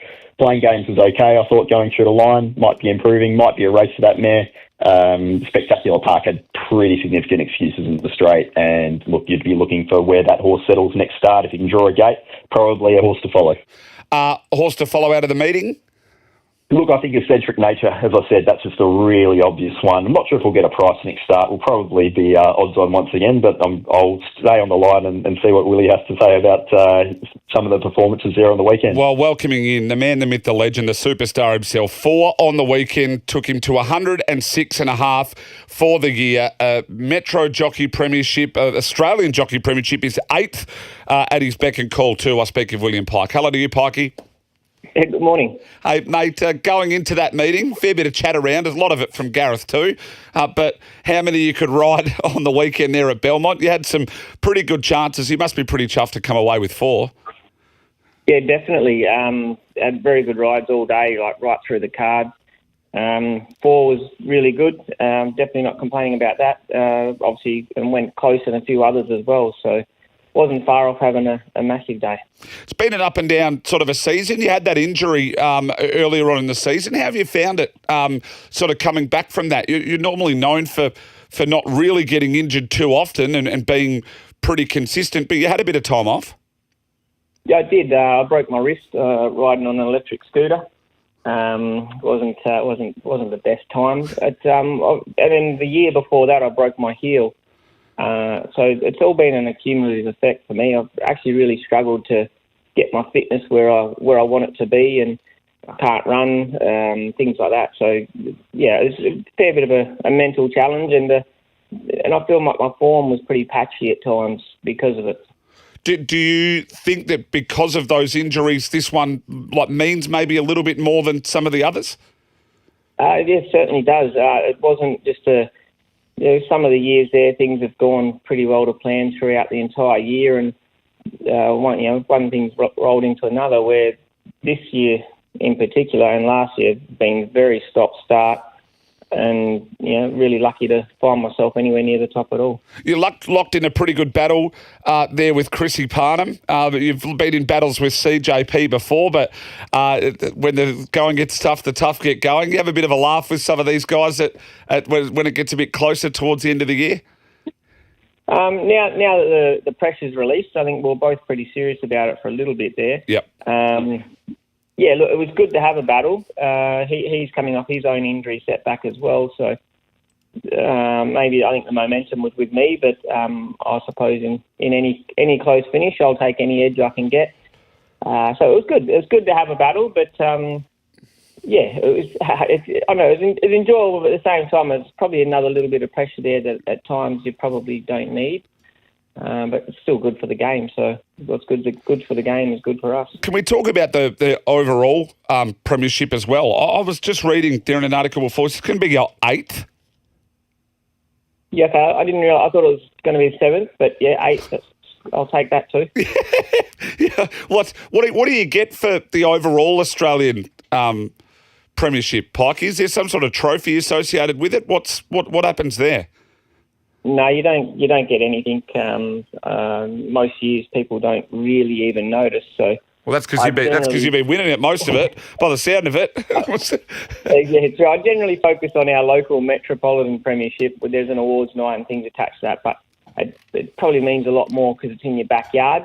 But the overall Australian one, it was there. It was within sight, so I made sure I got an extra meeting in to try. There's something there to win. We've got to give ourselves the best chance to win it. And yeah, it's still very nice. It's a nice little pat on the back moment, but you don't get to savour it for long in racing. There's racing on next week, and the wheel keeps turning. Certainly does. I just want to touch on a couple of the horses on the weekend. King of Light was just talking with Pete Anthony. Looks a really nice horse. Yeah, he's a lovely horse. Great attitude about him. And stark contrast to his first win. I was back and sort of zipped past him. This time I just parked him up there. It was just got a little bit scrappy out there, and I was 3 wide, no cover, but I was quite happy to be there. And luckily for me, he's got gears, and he's versatile by the looks of it as well now. The other couple, Yorga Pride, was a nice win. Yeah, she did a great job. I didn't think we were going to be able to get there soon after straightening. I think Snow God had kicked quite well, and I thought she had it all up against her to do. And same again, she has a lovely attitude. She has a good can-do attitude. When I really put the acid to her, I thought she had an excuse. I thought she could fold under pressure, or not fold, but I thought maybe her sprint could come to an end. But she said, no, I can do this, and she attacked the line. It was quite enjoyable. And Famous Dane, just keeps putting in good runs. He does, just super consistent. Seems to be the type of horse, if you give him a good ride, he gives you a good result. So, and we got that on Saturday. Nice barrier, nice run in transit. I could see the leader was hanging a long way from home. Always felt secure of getting an inside run. Yeah, I did my part and he did his part. It's nice having a tradesman effort where there's nothing fancy about him, but he gives you what he's got. Mate, I appreciate you jumping on with me this morning. Congratulations to you, striking at 24.2% for the season. Absolutely airborne. I wish you all the best, and hopefully you have an injury-free season for you and maybe a little less pressure on the premiership. Yeah, hopefully, but it was enjoyable, and the whole thing. I'm hoping I can just find a bit more of a smoother groove next time, because I think at times my strike rate was quite high, and then other times it got quite low. So somewhere in the middle is probably more consistent. Would be more what I'm happy with. We're always chasing perfection, Pikey. Appreciate your time as always, mate. Thank you very much for having me. William Pike there, sewn up another premiership, Australian premiership. We've desperately got a break. Butch Castle's on the other side of this. Also, bag of tips still to come. And then the Monday means test about 15 minutes away. All thanks to Bet365. It's never ordinary when it's brought to you by Bet365.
Join the conversation. Text us on 0499 736 736. Live across Australia on SEN Track. Giddy Up with Gareth Hall. Welcome back to Giddy Up. Miles Pfitzner filling in for Gareth Hall, thanks to Bet365. All thanks to racing in New Zealand. Butch Castles joins me. Good morning, Butch. Hi, Miles. How you doing? Yeah, very well, thank you, my friend. Hey, mate, Diamond Jack overcame a wide run to win, oh, geez, I'm not going to have a crack at that, Tamaruni Cup. Tamaruni, yeah, got it. Yeah, I got close. similar to Tamaranui, but yes, it did. What Diamond Jack was wide from about the 800, but in clear air and just kept on chugging. Samantha Collett, well known to your listeners after her time in Queensland, has really hit the ground running again here, and look, she'll be a force to be reckoned with as we get into the new season. But Diamond Jack got the job done and did it well. Force of Nature made it 5 from 5 at Te Rapa. Yeah, that's a big stat. 5 from 5 unbeaten here. Michael McNabb was really impressed with him as well. Just kept getting better and better. This horse was a tidy enough winter sprint, 1300. Be interesting whether they roll the dice and look to run him at weight for age in the Waikato Stud Foxbridge Plate in a month's time. Given his predilection for loving it here at Te Rapa, they may just do. Hey, we might hold you just quickly over the break, Butch. I don't want to rush you, but we're going to jump to the other side of the break and we'll have a quick chat about Platinum Diamond, and I want to ask you about the New Zealand Derby form and will he do it? Back on the other side of this.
Join the conversation. Text us on 0499 736 736. Live across Australia on SEN Track. Giddy Up with Gareth Hall. Welcome back to Giddy Up. Miles Pfitzner with you. I'm joined by Butch Castles. We're talking about Platinum Diamond. It rounded out a good season with its second stakes win over Carosa and Latta, Butch. Yeah, she did. She's a pretty promising filly by. Hello, Hume Zane, who's had a really good first year, winners both sides of the Tasman.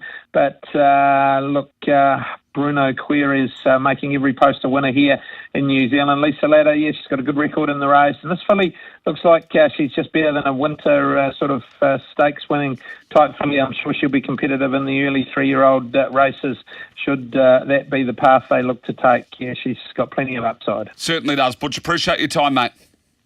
Good man, see ya. Butch Castles there, all thanks to loveracing.nz. News time, Monday means test on the other side of this. Come on. Good. So when are you going to know? I fly out. Powered by Signet. Good morning, I'm Nath Gardner with SEN News. The AFL Integrity Unit is expected to investigate a threatening post on X levelled at Melbourne's Simon Goodwin after the loss to St Kilda. The post reading, "I'm currently waiting outside Simon Goodwin's car. Don't fret, fellow Melbourne fans, you won't need to worry any further." It came with a photo of a garage with a car. It's not believed the car is Simon Goodwin's. South Australia's Premier is on his way to the state's York Peninsula along with ministers to see the algal bloom crisis firsthand. Peter Malinowska says helping those directly affected is their number one priority. A Virgin Airlines jet is currently grounded at Melbourne Airport after colliding with a towing vehicle early this morning.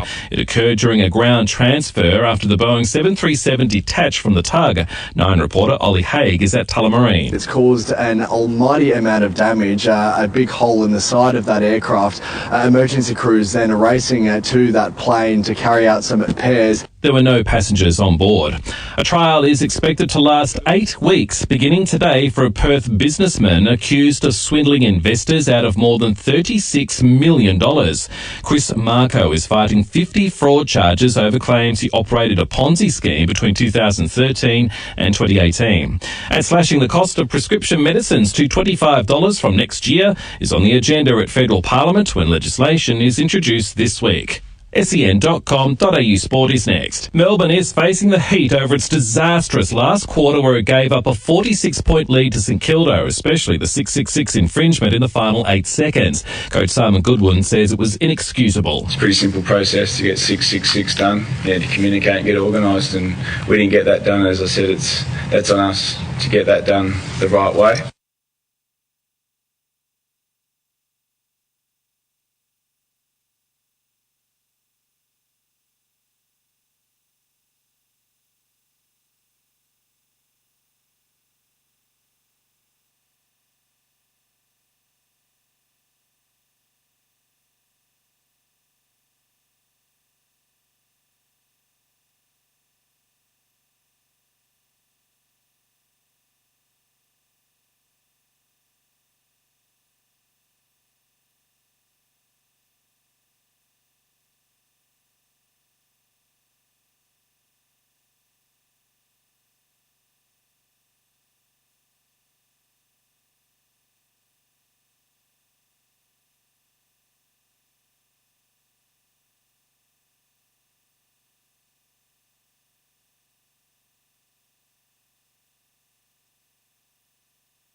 Join the conversation.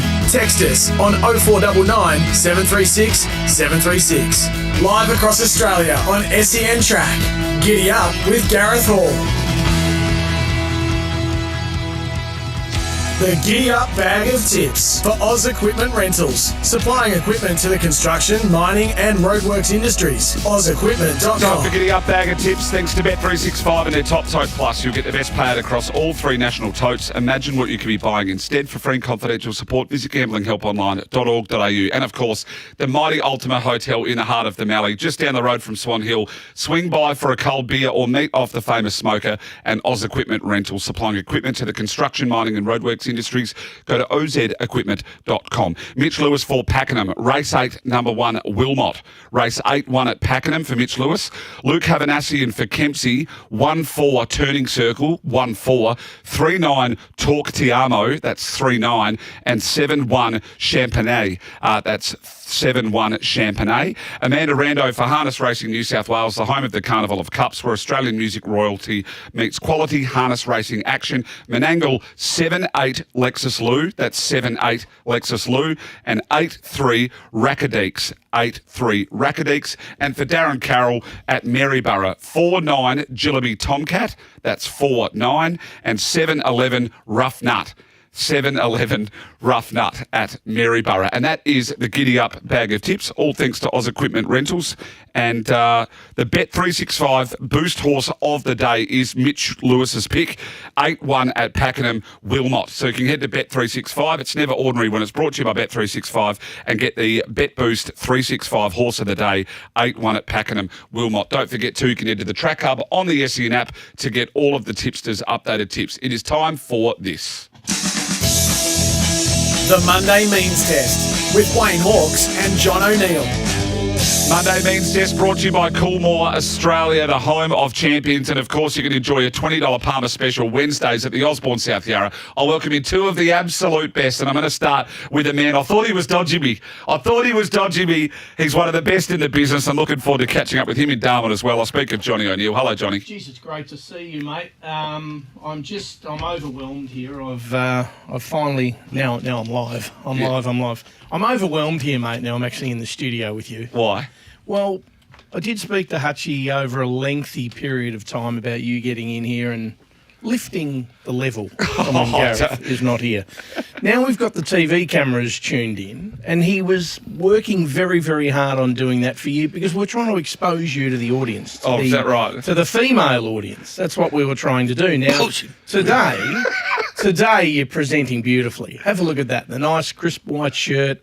Always. Well, Gareth's normally got his grandmother's sort of knitted cardigan. He loves that number blue jumper with the stripe, doesn't he? Where's that a bit? Well, we don't anyway. So what I've got to say is it's a pleasure to be here with you, my friend. And the fact that the TV camera's on would be concerning Rachie, I would have thought, your fiancée, because great news there, mate. I know it's probably been well celebrated. Rachel's got very bad eyes, crook eyes. She can't see properly. Shocking. Clearly, to be in a position that she wants to be marrying you, my friend. But very good to see you, and I'm looking forward to spending some time in Darwin with you. Yeah, that'll be good fun. That'll be good. It'll be a good little trip, that. Very good. As we welcome in the superstar, the man, the myth, the legend, one Wayne Hawkes. Hello, Wayno. Sorry, I looked over my shoulder then to see who else was in here. Good morning. How are you? And welcome. And for those people that don't know that gag, what happens is every time Gareth Hall goes on holidays, Miles Pfitzner, yes. And Rachel Pfitzner. Miles it's Rachel. Pfitzner. You know that Rachel's last name is Box. Yeah, correct. Yeah. Bot. The box Pfitzner. Pfitzner Box. Fits in a box. That's a high. Wow. That's legit. I got nothing to do with this. What fits in a box? I was actually... Tell you what, Hawksy had a run when he was a young bloke in Adelaide. Right. It's unbelievable. I'll start again. Good morning, Miles. How are you? Good morning, mate. And I'll set up that Morning, last... Wayne. Good morning, John. I'll set up that last gag. So what happens is when Gareth Hall is away, holidays, in the state, overseas, doing whatever he's doing, Miles comes in and sits in the chair, folks. And what happens is every Sunday the producer would go, "You're right, Wayne." Chick, "Yep, I'll be there Monday morning." "You're right, Johnny." "Oh, no, I've got a board meeting somewhere, anywhere, not sure. Antarctic, South Pole." And, I mean, this has gone on for 2 years. Now, this is nearly the first time Is this probably This is the first time in about 18 months. Right, okay. We had a good run early, didn't we? We did have a good run early, yeah. Miles generally But we catch up every week for a bite to eat away from you, Hawksy. Yeah, but that's not the Miles point. and I. You didn't want to be on there with him, Johnny. So now that we've cleared the air, everything's good, we're all good to go. Right, good morning. How are you? Good morning. Well, the last time that we were going to catch up was it was Bendigo Cup Day 2 years ago.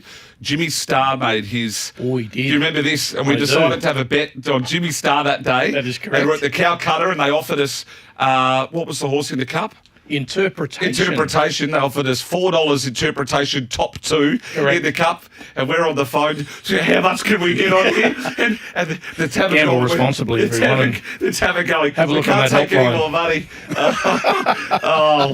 What a week that was! It was unbelievable. And look where he is now. Unbelievable. Yeah, Kieran's done a wonderful job with him, hasn't he? Like we always thought he was a nice horse, but it just shows sometimes they just take time to settle in. And now, look, we're really lucky. He's got his position in the Everest, and we've got to take on one of Hawksy's, no doubt, and we've got to take on, the Hong Kong Star. Rising. So it'll be interesting to see how we go. And Jolie Star. Yeah, of course. Kaying Rising, it's fascinating that. We haven't had that debate, the three of us, but you still got to travel these horses, don't you? Yep. Yeah. Yeah. I think Hazy will bring it out earlier, though, won't he? I think that's what he's going to do. And the boys will look after it. It'll be fine. Are we going to get a side wager between Jimmy Starr and Briasa? Sure. Happy to do that. We'll do that on air at some point. Gareth will line something up.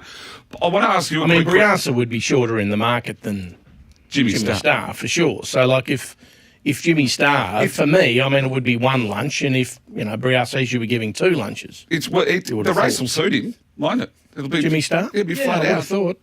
I just think it's great to have a runner in the race. I've never had one. And Hawksy, you had won the Everest before? No, Chautauqua the first year.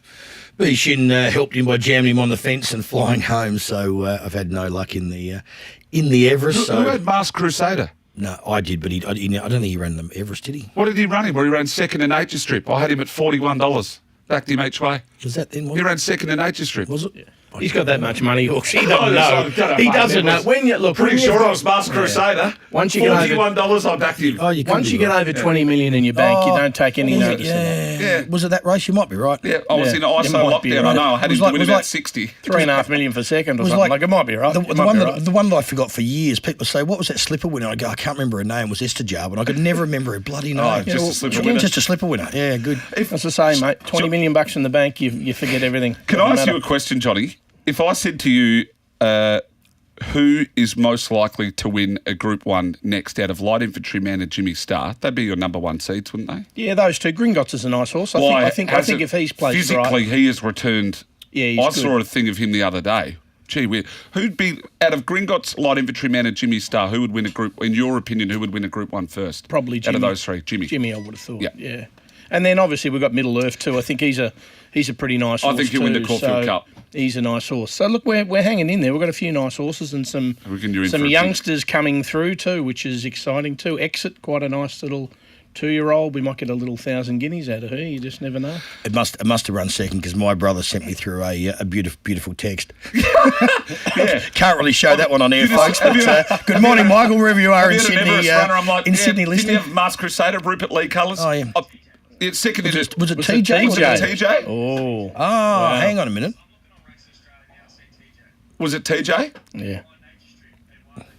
Oh, was it TJ? Oh. There you go. He didn't. Masked Crusader didn't race in the Everest. I didn't think he did. But anyway, that's okay. Hey, you and where yes, do you run? Wow, you're right, Miles. Yeah, it was the same. Anyway, come on, mate, please. Righto. Do you want to race him? Hang on. I'll tell you what we need to do. We need to ring Rupert Lee. He'll be out of help. Rupert, could you give us a call? Hang on. This is a national show. Who ran second in 2 years ago's NRL Grand Final, and who ran second in the Grand Final 3 years ago in the AFL? No one cares about second. Cares. Let's just move on. No one cares. It was Don't get me out of the shit. There's a video of that. I was in lockdown. I hadn't seen a person for 4 weeks, right? Not an individual. It was the middle of the COVID lockdown.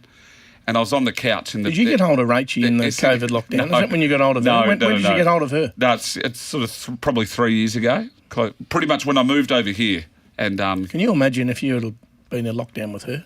Yeah. It'd be 6 or 7 kids. I don't know about that. I mean, these two, they're just eternal dove. I'm out of Have you ever this. seen I'm anything having like nothing it? to do with this. Rachie and Miles, have you ever seen I'm out of anything this. like it? I'm out of this. I'm out of this. Goodness No. me. It's unbelievable. Now, a few things happening in racing. Did you see? I know you sent it through to me, but that's a horrific crash of Salsa Fellow on the way to the races of the Henry Dwyer staff. Yeah, in so the traffic. for It was those, awful. for those, so set it up for the accident, Miles. Well, we heard that there were traffic delays, and we knew that getting to Caulfield was a problem because the whole Monash was cooked. Westgate was cast of a serious. Was going into the tunnel. Yeah, the tunnel was shut. 3-car crash, and involved was the truck, a vehicle, and a four-wheel drive with a horse float. And in the horse float was Salsa Fellow and the Escort, the little Shetland pony. Now the horses are okay, but the driver was taken to hospital. I'm hearing that the driver has been released for Henry's staff. But I haven't had that confirmed yet. The horses were both fine. Yep, scratched though, of course. Salsa Fellow was favourite for that race. Well, it happens. And so I didn't have a runner at Caulfield, and I was going to South Melbourne, and the Balti was Scheisenhausen, and they'd shut down the entrance into the tunnel, and all of a sudden text messages started flying around. And look, it doesn't happen very often. I mean, to be fair, I mean, we travel a lot of horses on the roads to and from race meetings, to and from training centres, to and from spelling paddocks, so it doesn't happen very often. But when you shut down half of Melbourne, and it wasn't their fault, obviously what's happened is that the truckers stopped suddenly. The woman has gone fair up its backside, then the float had nowhere to go, and I mean, it could have been horrendous for the horse, but the driver was injured. They were all taken to the Alfred apparently, so it shut everything down. And you know what? It's you know. Have either of you ever had any travel hiccups? No, I don't think I have. It's pretty rare, isn't it? I've had horses hurt themselves very badly in floats and stuff, and get off and not be able to run and correct. Carry And on, I remember, but not so much. Yeah, I travelling. remember one night the horses were was out near Goulburn, which was an hour and a half from Sydney, and was years ago. And they rang me at 2 o'clock in the morning and said, I just heard a bang in the float, and looks like the horse had blood on its it's got blood on the side of its leg, and I just said, keep going. Keep going, don't stop.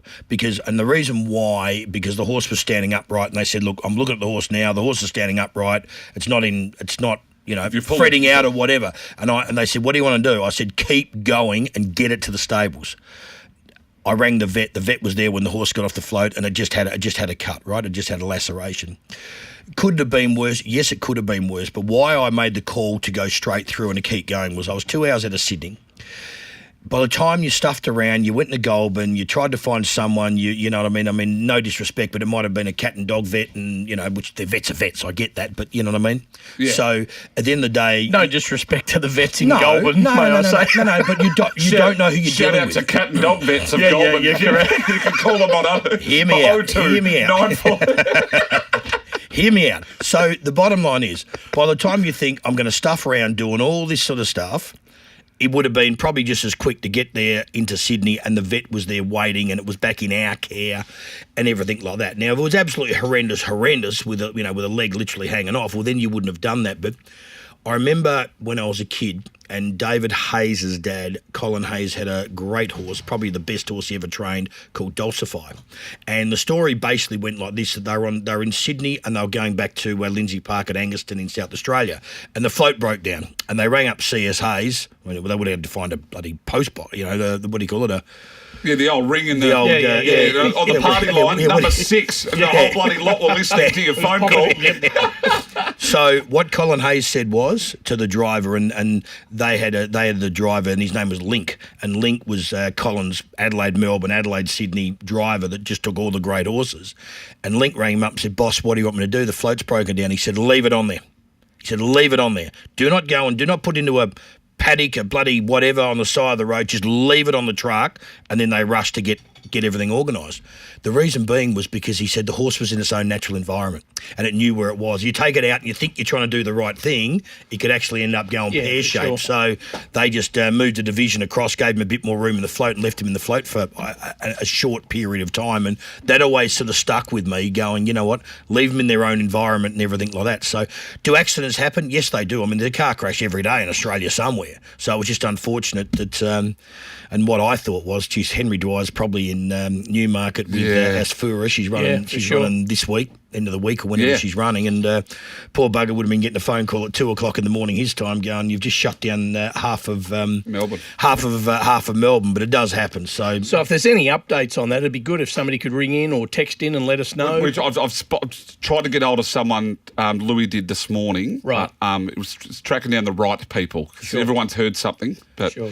hey, what we'll do? Quick break. King's Gambit, and we'll do yes, and then we'll save your oh no and your singing till after 10:30. Thank you. You happy with that? Yep. Hey, what about that? What about the Ole Kerr course in the first? We'll come back and talk about that. We might talk about that on the other side of this.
Join the conversation. Text us on 0499 736 736. Live across Australia on SEN Track. Giddy Up with Gareth Hall. As they come up the rise now, and Nature Strip in front by a length and a half to Home Affairs. Eduardo's front out, but still chasing it. Nature Strip at the 300 metres, 2 lengths clear from his old sparring partner Eduardo giving chase. It's Nature Strip in front of Eduardo. Classic Legends rattling home. Nature Strip in front of Eduardo. Nature Strip kept going. Eduardo. Masked Crusader's jumping out of the ground. Just missed. Nature Strip clings on. He's king of the mountain this time. Stinker. So in the ad break. Is that Tommy Berry on Masked Crusader? Doesn't matter. Who wrote it? Doesn't matter. So I'm in. I love Tommy Berry. Don't go potting him, mate. I'm in the ad break, and I walked in there and said, "Let's just get up to 21." Everest. And I just looked and I went, oh, Scheisenhausen. I remember this race now. He was back second last. He weaved through about 12 horses. And Darren didn't call him until the last 20 call him. That's what he just said then. So I thought we'd just give myself a little replay. He won a Group 1 at the Valley, didn't he? Yeah, he won I think he won the William Reid, where the Wizard burst through in between them, and Mark Zara. The Wizard. Yes, the Wizard rode him. The Wizard rode him? Yep. Who's just won another Australian jockey How many did the Wizard ride on Saturday? 4. Well, I saw he'd he ridden... just does that for practice, really, doesn't he? He's too good over there. He was $1.04 in the jockeys... Challenge of the day. And the next bloke was whoever, and on 15 to... I thought he'd ride 5. He rode 4. Really? Right. Yep. So, yes, to answer the question, Masked Crusader did run second in the Everest in the 2021 If you want a racing manager, let me know one. Yeah. He'd probably play better than here. I'm not into history. Maybe. I'm into the future. I'm into the future. I'm looking to 2025. You're into the future? Yes. Hey, really? Can you win the Everest in 2025? Definitely. But I'll tell you what, I hope... Nepotism. The Everest. I genuinely hope that if we all get to the Everest in one piece, they're all in great form, it will be, I reckon it'll be the best sprint race assembled in Australia. Did you? Because we don't even talk about Joldy Star as far as being a bloody freak. It's a proper horse. Did you ever get to the bottom of the horse was Nepotism the one that you laid out as that early horse to keep an eye on that was going to win the race? Was that it? Did you ever get to the bottom of it? Yeah, we backed it each way. No. First up was like 6 No. Was it Nepotism or no? It wasn't Nepotism. No. Was it the other one? Oh, the other one. No, I haven't said. Yeah, you're unreal. Yeah. No, but you did throw off. Your old man told me Nepotism went good. Yeah, I didn't take a notice of what you said. But when the question was... When he said it went good, I just tuned right in. Something won early, and I still got a better one at home. But, I mean, we've got the crop of 2-year-olds now that are turning 3. This is the best crop we've had for so long. I mean, I got one that's just gone the paddock because, unfortunately, it's Aurora and it's unraced. And, mate, it's a proper horse too. So, I mean, you have those runs where you just...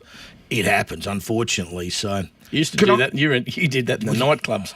Geez, you were Aurora in your time. He was an Aura farmer. You were. You were an Aura farmer. That's what you could do. I have no idea what an Aura farmer is. Have you not seen the videos of the little boys? We're not seeing nothing. We're on radio. Yeah, correct. Come on, mate. You're an Aura farmer. That's what you are, mate. Wow. Hey, can I ask both of you a question? No. I saw an article the other day that said the 2-year-old crop is the lowest it's been in 10 or 12 years. So 2-year-old crop. It was the end of February, and Michael, my brother, sent me a text, and basically what it said was that in the year 2000, so 25 years ago, to the end of February, we'd had 15 2-year-old runners in Australia. February 2000. February 2025, we had 748. It was exactly half the 2-year-old runners, not winners, that we've had. So in 25 years, our 2-year-old numbers have halved. So if we can quickly talk about this. 2-year-old runners are as rare as rocking horse you-know-what, right? The horses are so immature today that there's so many horses that you just need to cut out their whole 2-year-old career or their whole 3-year-old career as far as if you could fast-track 12 months because they're just so immature. If a horse, 30 years ago, if a horse got to 4 and hadn't done it, you were like, well, you're on your way out. So what I say this to you is when you're watching Sky Thoroughbred Central and you're watching Benchmark 72 in Sydney, Waller wins it with a 5-year-old mare. The next horse runs second, that's a 6-year-old gelding. The third horse is a 7-year-old gelding. That happens all the time. And Waller's might have won at 3, won at 4, maybe won at 5, and so it's a Benchmark 72 horse scenario. And that's not bagging anybody, but my point is a 5-year-old's beating a 6-year-old, beating a 7-year-old on just a normal Saturday at Rosehill /Randwick. the horses we have are so immature today, and to get 2-year-olds there is very, very tough because. And then I said to my father 2 months ago, I had something that ran enormous at Sandown. I said, you know what? I said, this horse 25 years ago, I said, it wouldn't have run within QE. I said, the quality of horses has definitely dropped. In the middle bracket, the bottom is the bottom. Are we training him differently? No, well, it's the breeding. There can't be anything else. The training's getting more cutting edge. You'd think the performances should be getting better. The amount of science, recovery. The only thing I ask around that, though, is because it is more cutting edge and we do have more information, are we less likely to push like we did 20 or 25 years ago and get them? No, because the point is with half the 2-year-olds running around, and my point is cut out a horse's 2-year-old year, it's 3-year-old year, and you got horses that are rising 4 now. They're going to be 4 in 2 days' time. 25 years ago, they were the equivalent of rising 3. So they're 12 months behind schedule. It's because they're immature, Johnny. That's why. Is it the breeding? Did we actually breed from some pretty average stuff for a while? No, it's the fact. I would think it's the fact that we're, the line was the colonial horse, which was the Aussie horse, and we have that. We got Aussie mares, Aussie stallions, and they're Aussie through and through. But I definitely think the European influence has weakened the crop. The Danehill line is amazing. More Than Ready was a hard stallion to find one, but he won 3 golden slippers and things like that. But trying to get a 2-year-old stallion, that's one of the worst things about Snitzel not being with us anymore, that he was a great 2-year-old stallion. They're getting rarer and rarer, and most horses just don't run at 2. The best horses nearly always get there at 2. Northerly's a fluke and a freak in theory. I don't think he raced till he was 3.5. But most of the best 2-year-olds, you look at their career and they bob up somewhere. This has led me, we've got to go to the news. We've got yes, oh no, and Johnny off the long run on the other side of this. But there's a horse in here that I wouldn't mind getting a free poke to, so I thought I'd run some stats. Right. Just across your desk. Of the top 22-year-old size by winners, striking at 46.4%. This is Ole Kirk, mind you. Oh, is it? Yeah, can I get a free? The 20 million, it's 30 million in his bank now. That's why he doesn't know about leading first season side by earnings, stake winners, you name it. Wow. Another champion 2-year-old stallion this season. Yeah. Ole Kirk. He'll be champion first season sire. It's a cracking filly, the thing that won the first. Ole Dancer. And still got room to go. Is it a nice horse? Yeah. It's a really nice horse. I know it's news time. We've got to go to the news. But, folks, jump on the SEN Track social media because my Oh No should be nearly up there. And if it's not, it will be very, very soon. Back after the break. Take it over.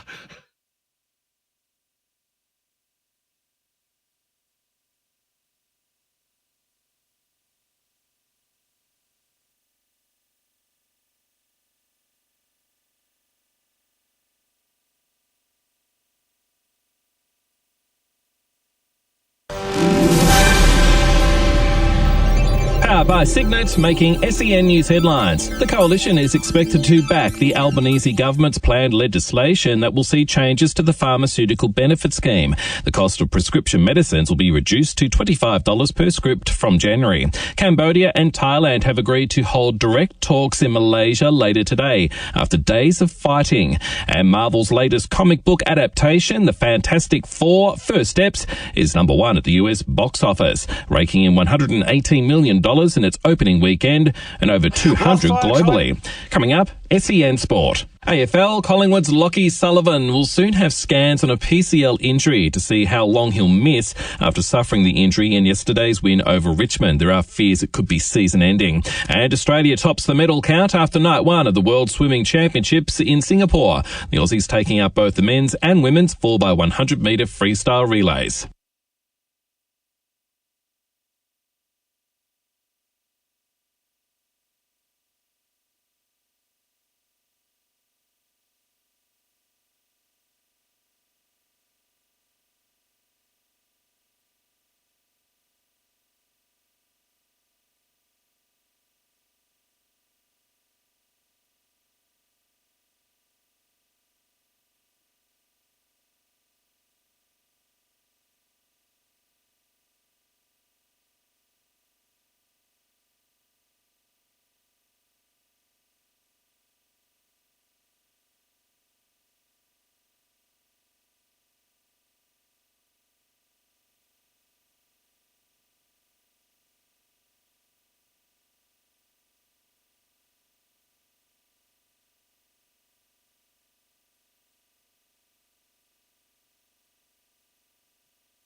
Join the conversation.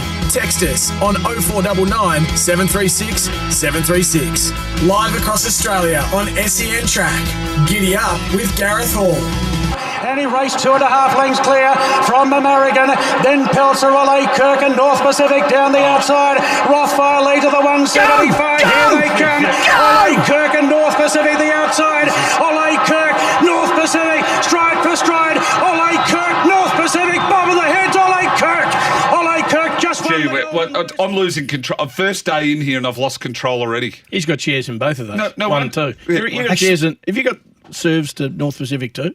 Maybe. Of course he This does. is unbelievable. Hey, How do you take control and just override what Miles is doing? all the audio I've got, I can't even get the credits out. Enjoy Miles texted me this $25. morning and said, what are we going to talk about? So I thought I'd just take over. It's $25 steak special Thursdays at Where at? Osborne, South Yarra. Get there. Extra never chips been if there. you mention his name. I'm the Still never unofficial been there. ambassador of the Osborne. You are? Yeah, I've still never I been know. there. I I've get done the some bill damage. every month. I get the bill every month. I've never Unbelievable. I've never put anything on your tab there. They all get there. I left Lamaro's Saturday night about 9:30 quarter get to a 10. decent feed there too. Left there about 9:30 quarter to 10.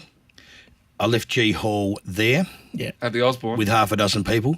No, at At Lamaro's at yeah, quarter to good. 10. Do you have the schnitzel and the steak? No, did so you? you know what he does? What'd you have? Yeah, I did. The schnitzel. Yeah, of course you did. So you You love that little. You love the gravy on top of the steak. Anyway, this is the Gareth- Osborne chat, not bloody Stop talking Lamaro's.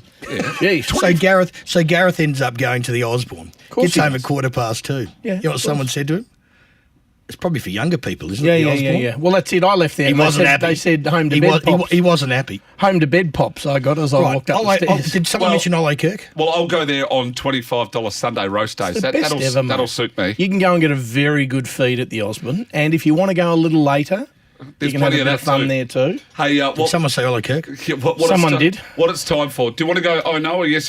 You're running the show today. No, You've it's told up me to you. It's up every to bit you. of audio I've got to say, when to go to breaks. Yeah. What about the $50 he pulled out of his pocket and the 17 moths that flew out, and he gave it a court before to get that sort of that little And the rain moths, the ones that the real the big, big real ones, big the ones. big ones. Yeah. Fair dinkum, folks. I know Like it's radio. We've got to talk, but will you two shut up? Come on, mate. Fair dinkum. Let's go. Yes. Oh no. We'll go. Oh no. You've got to drop it now. Do I? Oh no, see you walk around like Hey, it's a funeral.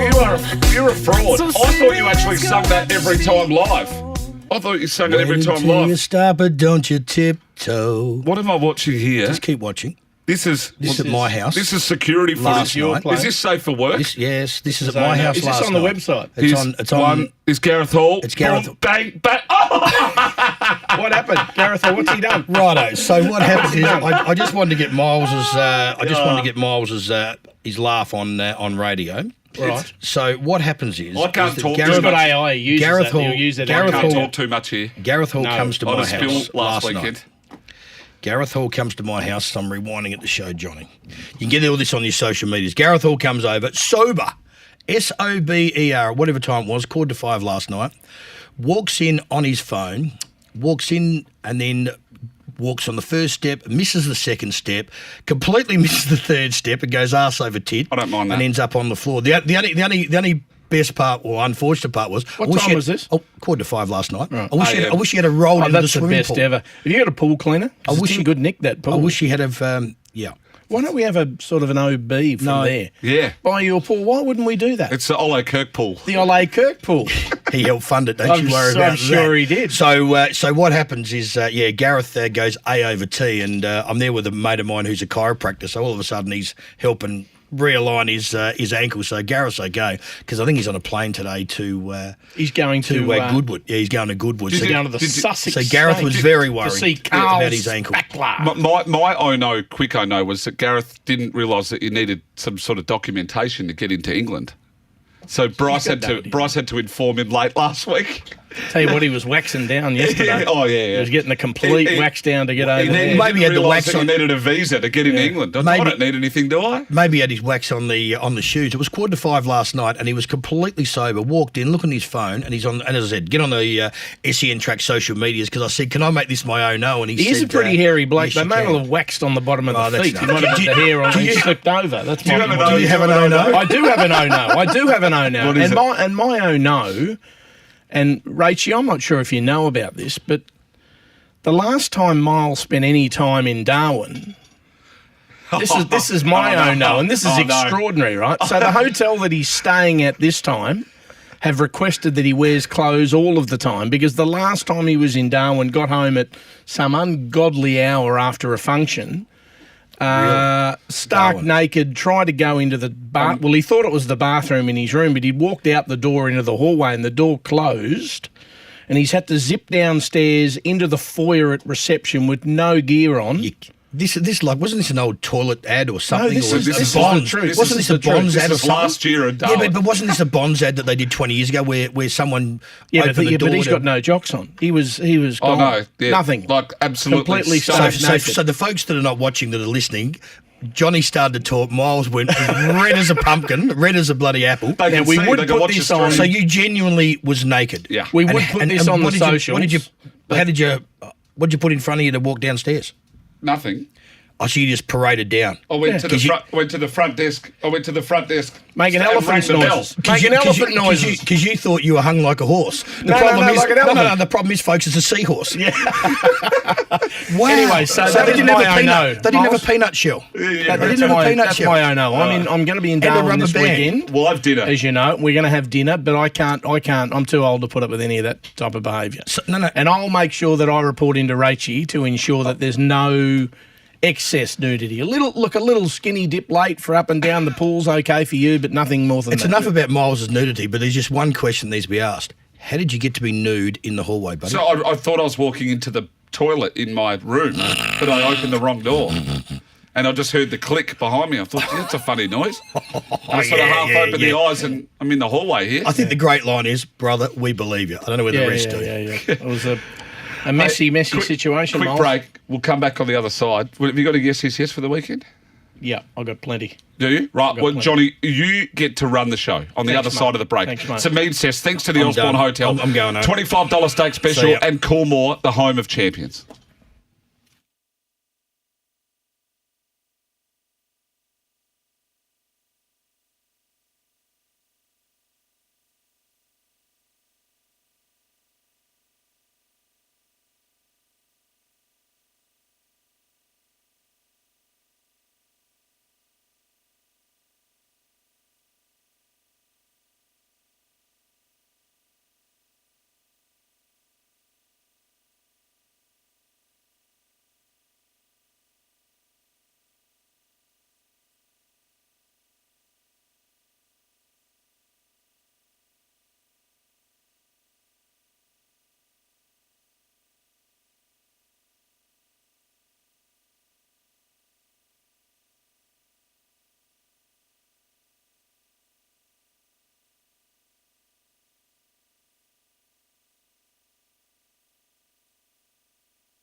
Join the conversation. Text us on 0499 736 736. Live across Australia on SEN Track. Giddy up with Gareth Hall. Yes, yes, yes, yes, yes, yes. Thank you, Darren. Got a few. Right. Your girl in Adelaide, 4 winners. Rochelle. Just extraordinary. Spoke to Jamie Carr last night, actually, to see if I could get her to go to Darwin, and she said... Get stuffed. She didn't say get stuffed, but she said she didn't really want to get the dirt in her hair and stuff. That's not her vibe. But That she means did get say stuffed. she thought she was an elite rider. So you would know, because you do a lot of that form there. 18. Look, she's been race riding for 18 months and wins a Metro Jockeys Premiership. What about when she come around the corner in the one of the later races and said, no, yous are all going the outside fence. I'll just stay hard up on the inside fence and got the cash. Yeah, she's playing chess while they were playing checkers. Yep. Unbelievable. Jace Collette, who's not one of mine, rode 4. No, he's not one of you. No, he's not one of mine, but you know why? give him. You know rode why? 4. Why? Because the first of the O-Nos, I reckon, was nearly Jay Collett. I reckon that he nearly set the scene, didn't he, day one? He probably did. I think he did. Actually. If he wasn't Tommy first Berry week, double, second week. he's riding great too, Tommy. I mean, you're potting him for his ride of Masked Crusader, which I think is disgraceful. Molesy was 4 on the years place. ago. He was on the place. Get over it. We bet up the place. We bet up the place. Get over it. What about giving Blake Shin? I'm sure you've given him a rap, but we've got to give him a rap. That's a huge effort. I mean, the last meeting is Wednesday. So how far? He's probably, what is he, 6 or 7 in front of I'll something? give you the exact. He is. He's a fair way anyway. He is. So. Yes, 7. Yeah, I mean, huge effort. I mean, it was a long way in front, copped the injury, missed, came back. Everyone's sort of saying that he's going to get sort of overturned, but rode well on the weekend. 18.5% Melbourne Metro strike rate. It's extraordinary. It's extraordinary. Now, there's a horse that I think we need to follow in this yes. A thing called Autumn Mystery. Reminds me of Hatotsu, this horse. There's a call for you. The horse that we owned. Had one of the biggest betting plunges nearly I can recall in history. Well, this horse, I'm telling you, it ran 5th behind Ole Dancer on the weekend, but I think it's a 2,000 metre plus horse. I think it's quite a nice horse. Young guy at Mornington trains it, I think. So I think it's a yes. And then the other thing, your partners are obviously mad on the races. Jane is. She needs to be, and I'm sure Rachie enjoys it now too. That's went to Flemington without me the other week. So Joanne, my partner's not mad on it. She's a supporter of it, and she's in a couple of horses with me, and she's a great support to me with it. I'm sitting yesterday morning having breakfast, talking about going to the footy, and you're talking about a yes. She, you know what she says to me? Where's Carleen Heffel? Why isn't she riding today? Did she ride yesterday? So.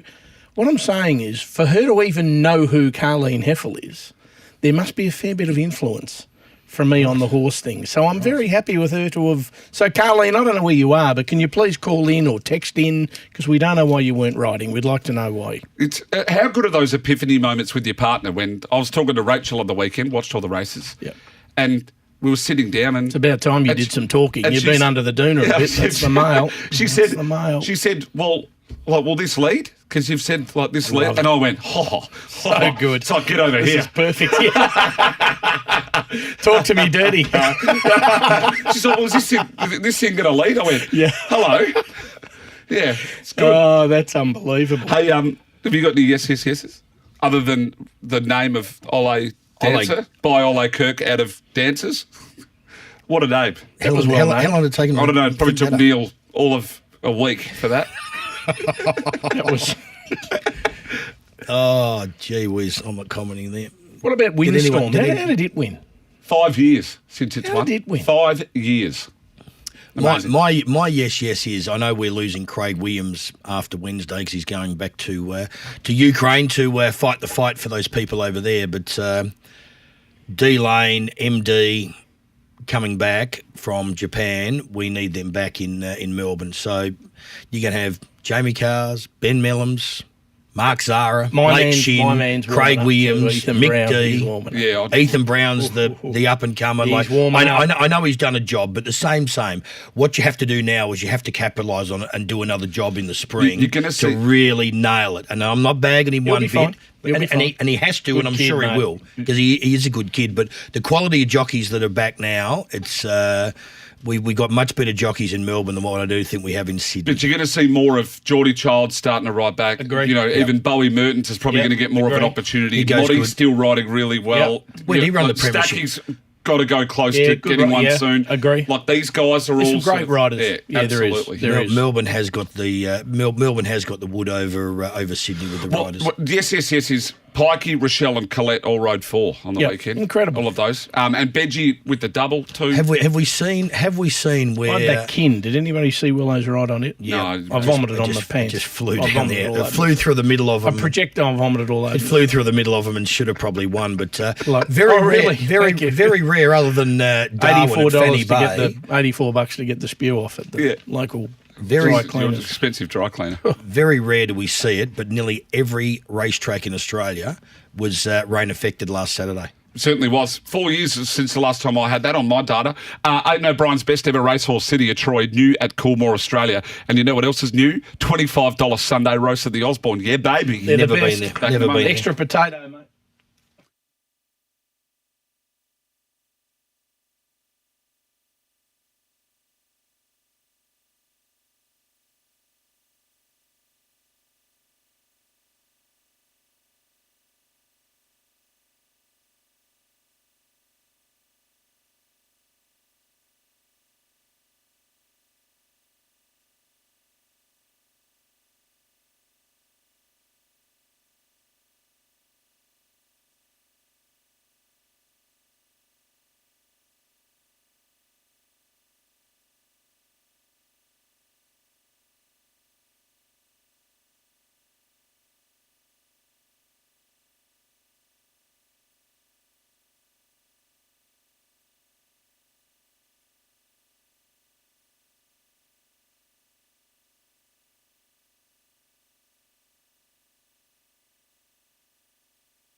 Join the conversation. Text us on 0499 736 736. Live across Australia on SEN Track. Giddy up with Gareth Hall.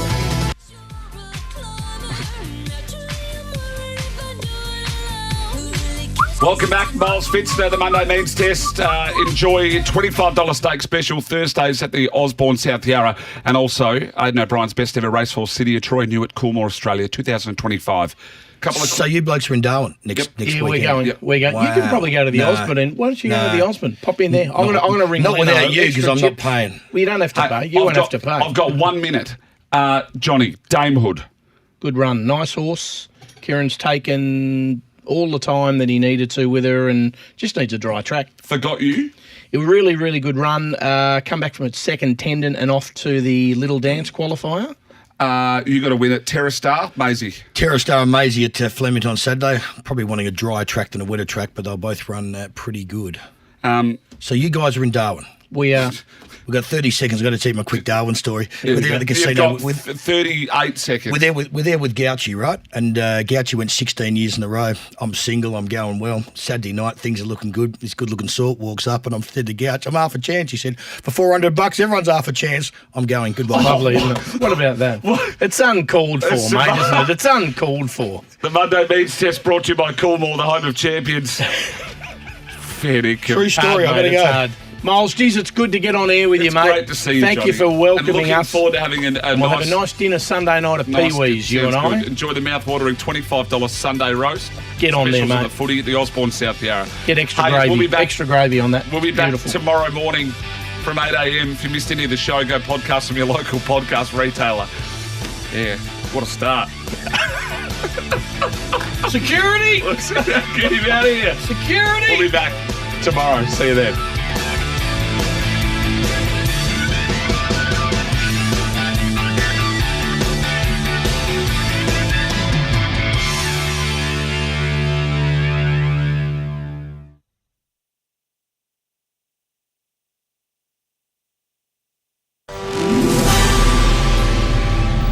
Powered by Signet. Good morning. I'm Nath Gardner with SEN News.